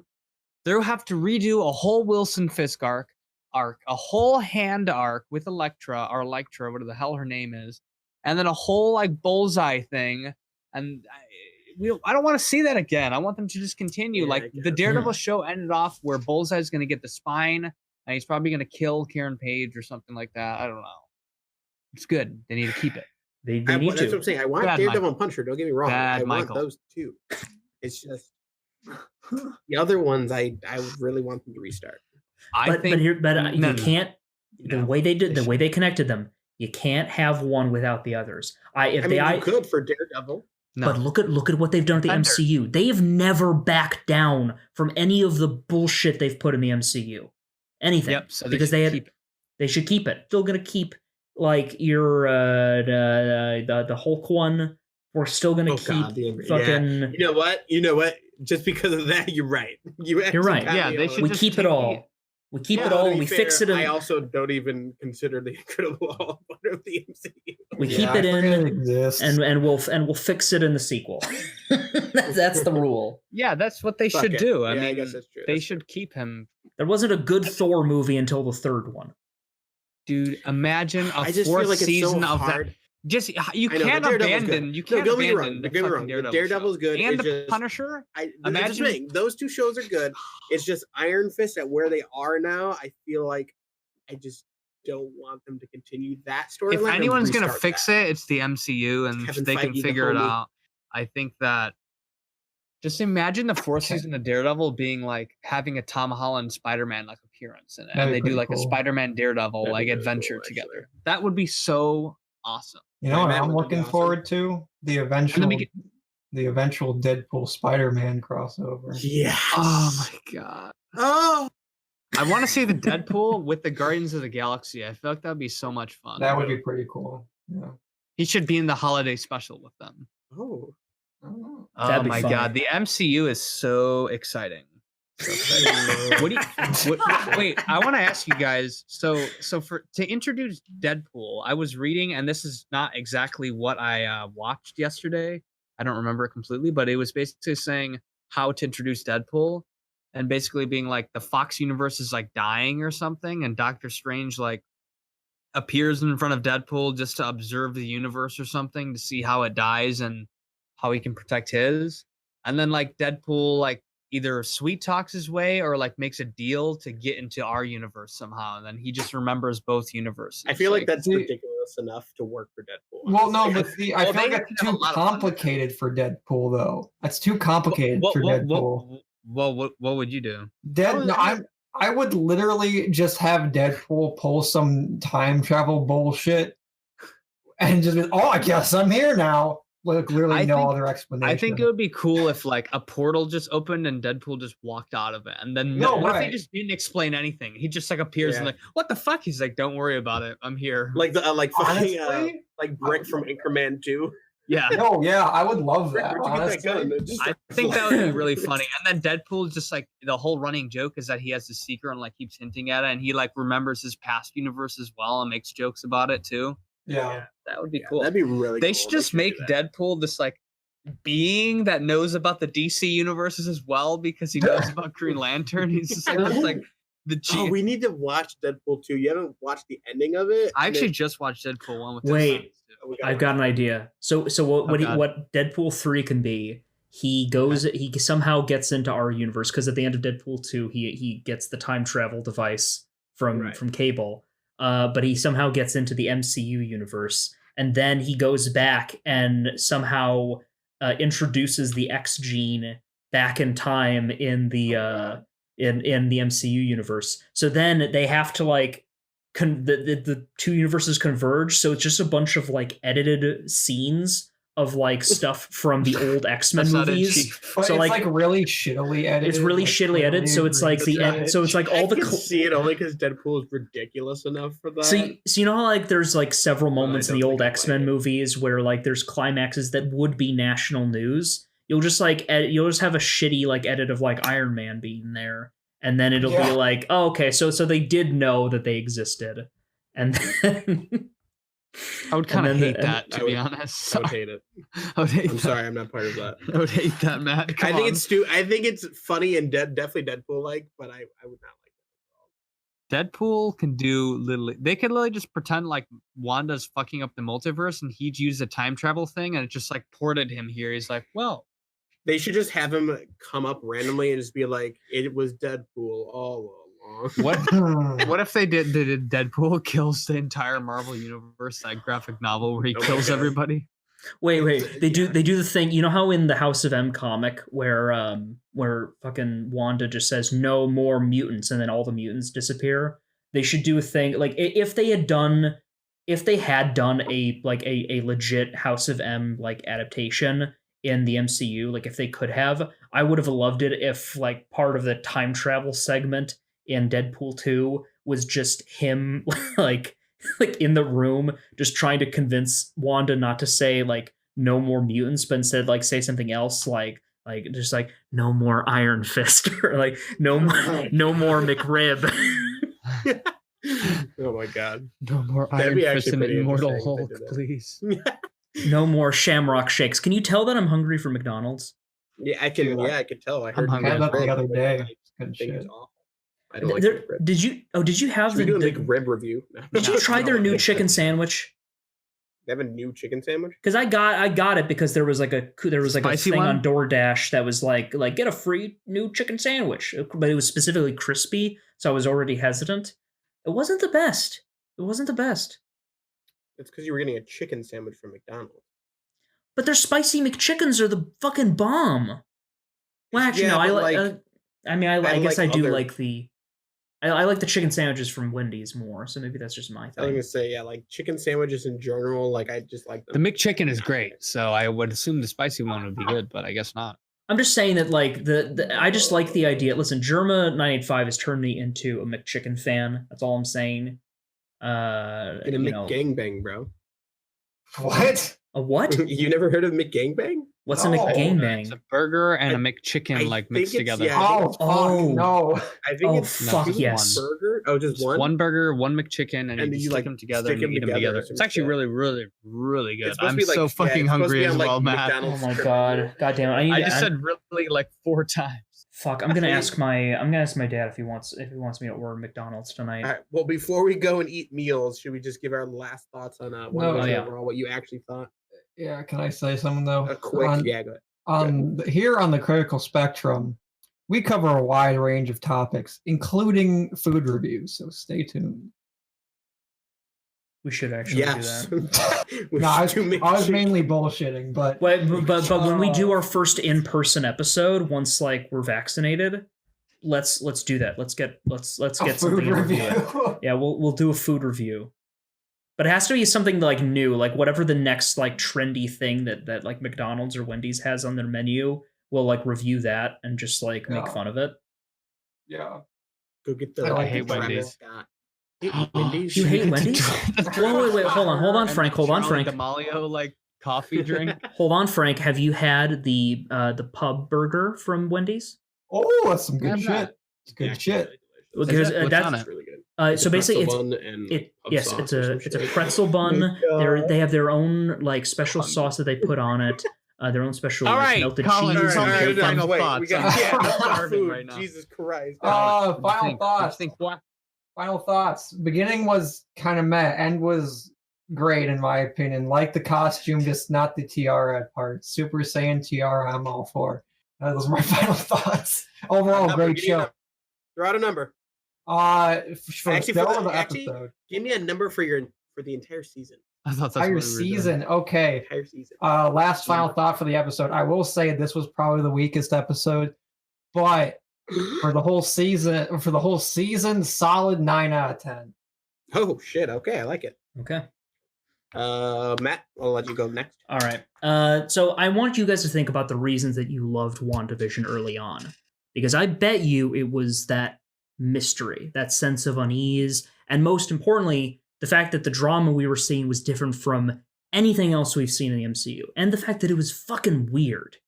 So to get something that feels even a little bit more by the numbers, underwhelming, or generic compared to other MCU films is to me a huge detriment to a show that 1 week ago, just 1 week ago, I fucking loved, and that brought me a large swell of emotions. I gotta agree with you on this. As of now, this show, for all of its promise, ended without putting its best effort forward. It showed promise and even enthusiasm, but by the end of the season, the grades just started slipping for me. And you can get by with a passing grade, but it's not going to impress the professor any. For me, I think that WandaVision, I'm going to give it a 6 out of 10. What? Off of one bad episode? No, not several. This is outrageous, Matt. This is outrageous. It's pretty outrageous. The second half, to me, really was slipping compared to what was. It was really... one episode that was offbeat. I never said it was one episode. Like it. I think that everyone that doesn't like it, once this entire, like, whatever they're setting up here to the Spider-Man movie and the Doctor Strange, once everything is done and tied in, this is going to be totally fine and a really good fun show of Wanda and Vision and their kids and just like a weird show. This is going to be the Thor of the next phase. Because everybody, when they first watch Thor, maybe not everybody, but most people that I know, it's going to be way better than. I know, but I'm just saying, like, everybody hated Thor in the beginning. Not hated, but they're like, wow, that was like kind of meh. I loved it. That's what I'm saying, not everybody, but yeah.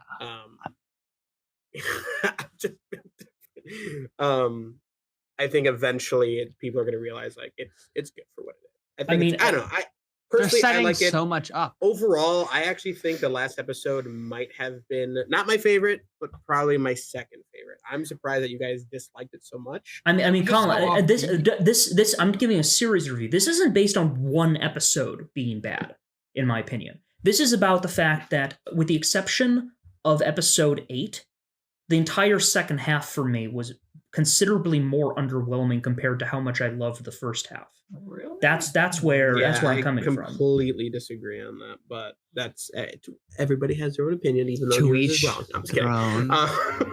And your opinion is terrible, and mine's the only one that matters. Yeah, come on. I'm just saying, like, you guys loved those early episodes. Like it was like all of them except for the last one, Matt. I'll be honest. I know, but I think we should be asking for more. We shouldn't be this episode felt like it didn't feel like the end of a TV series to me. It felt like the last 30 or so minutes of like a B-tier Marvel movie. But it wasn't ever supposed to be a series. It was supposed to be a short little story to set up some multiverse shit.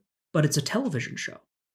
They But wanted to they're say this they is were very Marvel. specifically not putting it as it was. Like Disney Plus has been pretty good at making a show not seem like a show. Yeah. And I That's think that was fine. their whole point, is that they're not really trying to make this a show. It can look as pretty as they want it to be. It can look considerably better and like I'm not talking Hollywood about level looks. quality. I'm just talking about overall, just Well, creation but- of the series itself. Usually does not feel like a show to me. Well, yeah, but then again, there are a lot of incredible television shows made today that look like movie quality. The bar has been raised considerably for what a television show, particularly a critically acclaimed television show, can and arguably should look like to be a truly Acclaimed Yeah. podcast, The Critical Spectrum. Will put it on. But the thing is, for me, it's just that yes, the show looked like a movie, just in the same way that something. Could you stop, please? In the same way that like something like Watchmen from 2019 looked incredible and almost looked like a movie, but it's not a movie. It's a television show. They were writing a television show, and I felt like their priorities got really mixed up right at the end, and they just decided to write a lackluster, like action-packed conclusion when it should have been something more, arguably a bit longer, a bit more character-focused, less flashy, and like a character-driven finale. You know, like good television is supposed to be. But it seems like your main gripe is with the last episode, not the whole series itself. My gripe is the fact that it was slipping up to this point. It like they stopped really hammering in the sitcom part of it, and whenever it was trying to be, whenever it wasn't doing the sitcom shtick, it was just being like every other Marvel movie that I've seen the last like couple of years. And that, but to again, me, that's only the last episode. I feel no, like. it's not. It's the last half. I'm telling you, ever since they've pulled back the curtain in episode 4, they've been progressively more and more doing the stuff that's outside of the hex, outside of the walls. And if I really think about it critically, every single one of those scenes was never nearly as interesting as the stuff that was happening in this hex. When Wanda was facing her demons, when Wanda and Vision were having that argument at the end of like episode 5. None of that stuff outside the hex was ever as interesting, ever as well directed or acted, or ever as exciting to me and making me want to come back week by week. And that stuff was getting far more rare as time went on. Episode 8 was the thing that gave me hope that that wouldn't be the case, because they injected some real emotion there. They had one of the most somber and sweet exchanges between its characters that I've seen in years. But then the finale just kind of didn't connect with me. It didn't really make me feel anything until the very end. And by that point, I was always just like, well, you already fucked it up with the boner shit and Monica being just there and Hayward being a shitty antagonist and all this other stuff that just felt like they only planned it, that like they only planned to conclude it like it was a movie. That's my point. It was never just the first episode that got on my nerves. I feel like we have very different ways of reviewing things, Matt. I feel like, I don't know, I look back on my experience watching the whole show as a whole, and as long as I enjoyed it, I don't know. I enjoyed it too, but did I enjoy like, I'm it talking that about, much? I look at, I don't know. I review things by looking back at the journey through it, not as its cohesive unit. I mean, that's what I'm doing too. And I watched episodes 6 and 7, and I was like, I'm not loving this. 8, I loved it. And 9, I just was, I don't know. It just fucking boner, man. I'm reviewing this as I'm reviewing it. Obviously, the experience matters, but the ending is also paramount. So that has to kind of be a bit more of an importance for me. But if I look back at the whole journey, I definitely was starting to enjoy my time less and less after the midsection when the curtain was pulled back, And from that moment onward, I just was hoping that they could do something.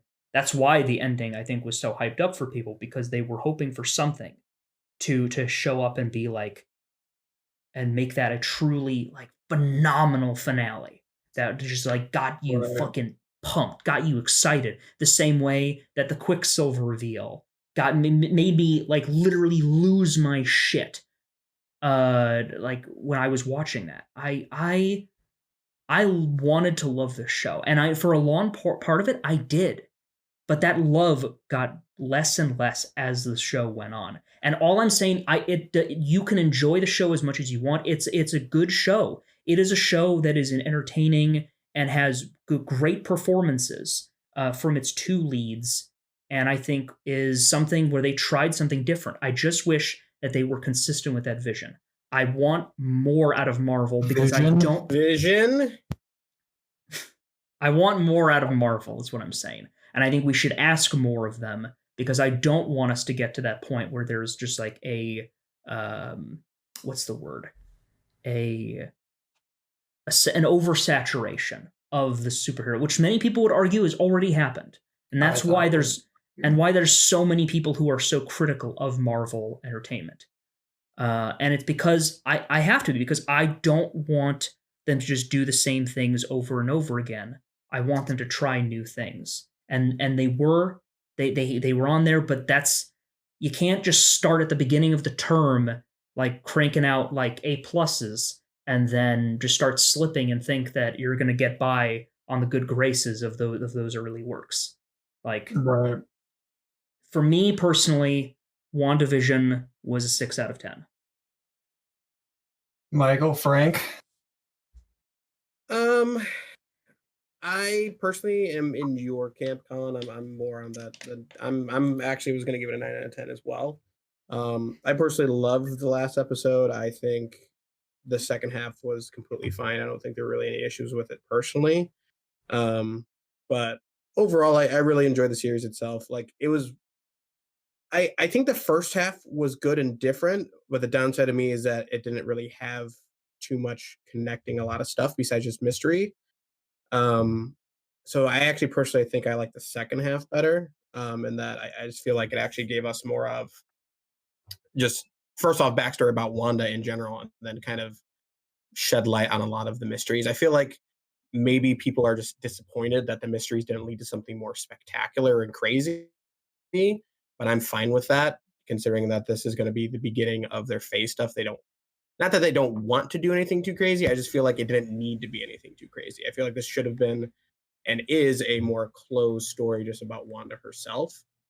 So them not going into the whole multiverse or fucking game-changing this or that, I think is completely fine. So I personally give it a 9 out of 10. Obviously, the 1 point is mostly just those little gripes, even just in this one episode we've talked about. But throughout the series, there were other things that kind of made me like, yeah, I'm not a fan of that. But overall, I really liked it. I feel like the ending for me was still pretty emotional. I know Bella cried, so it was good. I really enjoyed it. So I'm giving it a 9 out of 10. Frank, passing on to you.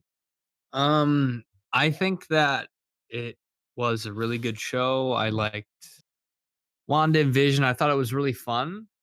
I think that I was most excited for this, like I said in that one episode where we talked about our most excited MCU thing. And I would say it didn't live up to the hype that I had kind of expected for it, but it was still really good. So I'll probably give it an 8 out of 10. Nice.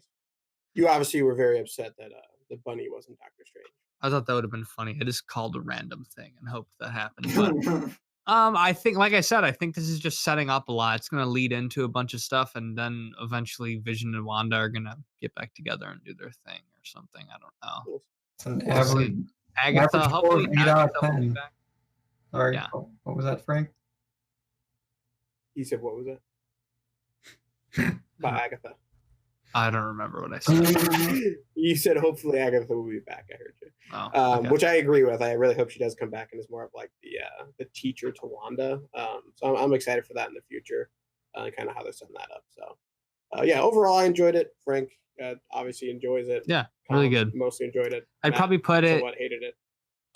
It'd probably be an A tier movie for me. Oh. So not honestly, an I was S gonna tier, say, but for an A me, tier. I would actually For put it show, above a lot of the other stuff in the MCU overall. So Yeah, not like a lot, but like I liked it better than like Guardians of the Galaxy 2, Captain Marvel, Thor 2. Captain Marvel. What else? I like Incredible Hulk. Hulk for sure. Yeah. I liked it more than Iron Man 3. Yeah, I haven't seen that in such a long time that I can't really give my I feel like I need to rewatch a lot of them, because I'm just remembering a lot of the cool parts where he like doesn't have the suit and he's like being a tinkerer, but like that was probably like the only cool parts of the movie, honestly. I think what could have helped it is if they just gave him hour-long episodes after they did the whole sitcom thing. Give us all a bunch of hour-long episodes and more in depth than just I don't know, just make it a little more rewarding. I don't know. Yeah. It needed something, but it's fine. It'll just be a good piece in this big picture that's coming up to us. The next fucking decade that they're probably going to give us. Yeah, so it's not a big deal. It's not like the beginning phase 1 MCU movies were all fantastic either. I mean, which actually they were kind of good. So. Thor and Hulk were kind of weak, so I guess this can just be one of those two, like you said. So on average, 8 out of 10 from the critical spectrum. Pretty good. Yep. Pretty good. It's a must watch if you're a Marvel fan. Yeah. And if you're not and you just like television, you should totally watch it. Pretty good. See if you like it and become a Marvel fan. Although in the grand meta of Marvel, it seems like everything is kind of a must watch. Yeah, that's true. Yeah. When you get down to it really is. Honestly, Except Agents of S.H.I.E.L.D. Yeah. I feel like a lot of people who are hating on WandaVision were mostly just like, I don't want to have to watch a show to keep up with this whole thing. Oh yeah, I won't defend that. That stuff is stupid because people seem to have forgotten what television is. Yeah. Well, we're gonna get more of the classic MCU and the Falcon and Winter Soldier in like a week, a little more than a week. Yeah. So it'll be more like did I say Falcon? Winter, yeah. So you're right. Yeah, it'll probably be more like Winter Soldier, Captain America, the Winter Soldier. So I'm excited for that. Which is going to be a shorter series too. So how many episodes? It's only going to be 6 episodes, 3 of which are going to be written by Derek Kolstad, who wrote the John Wick movies. And then, yeah, you were there. You were there when I announced it. What was I also going to say? Oh yeah, we get to see Tactical Marvel, as I referred to it in that last episode or 2 episodes ago. Time is weird. So yeah, so I hope you guys enjoyed our efforts. We went all the way into the future just to get this review out, so that you wouldn't be able to tell the difference by the time that it came out on Monday. But thank you all very, very much for listening, and we'll see you in the next one. Follow us on Instagram, obviously, and all the other links and doodads are going to be in the description. See you next week. Peace. Ciao.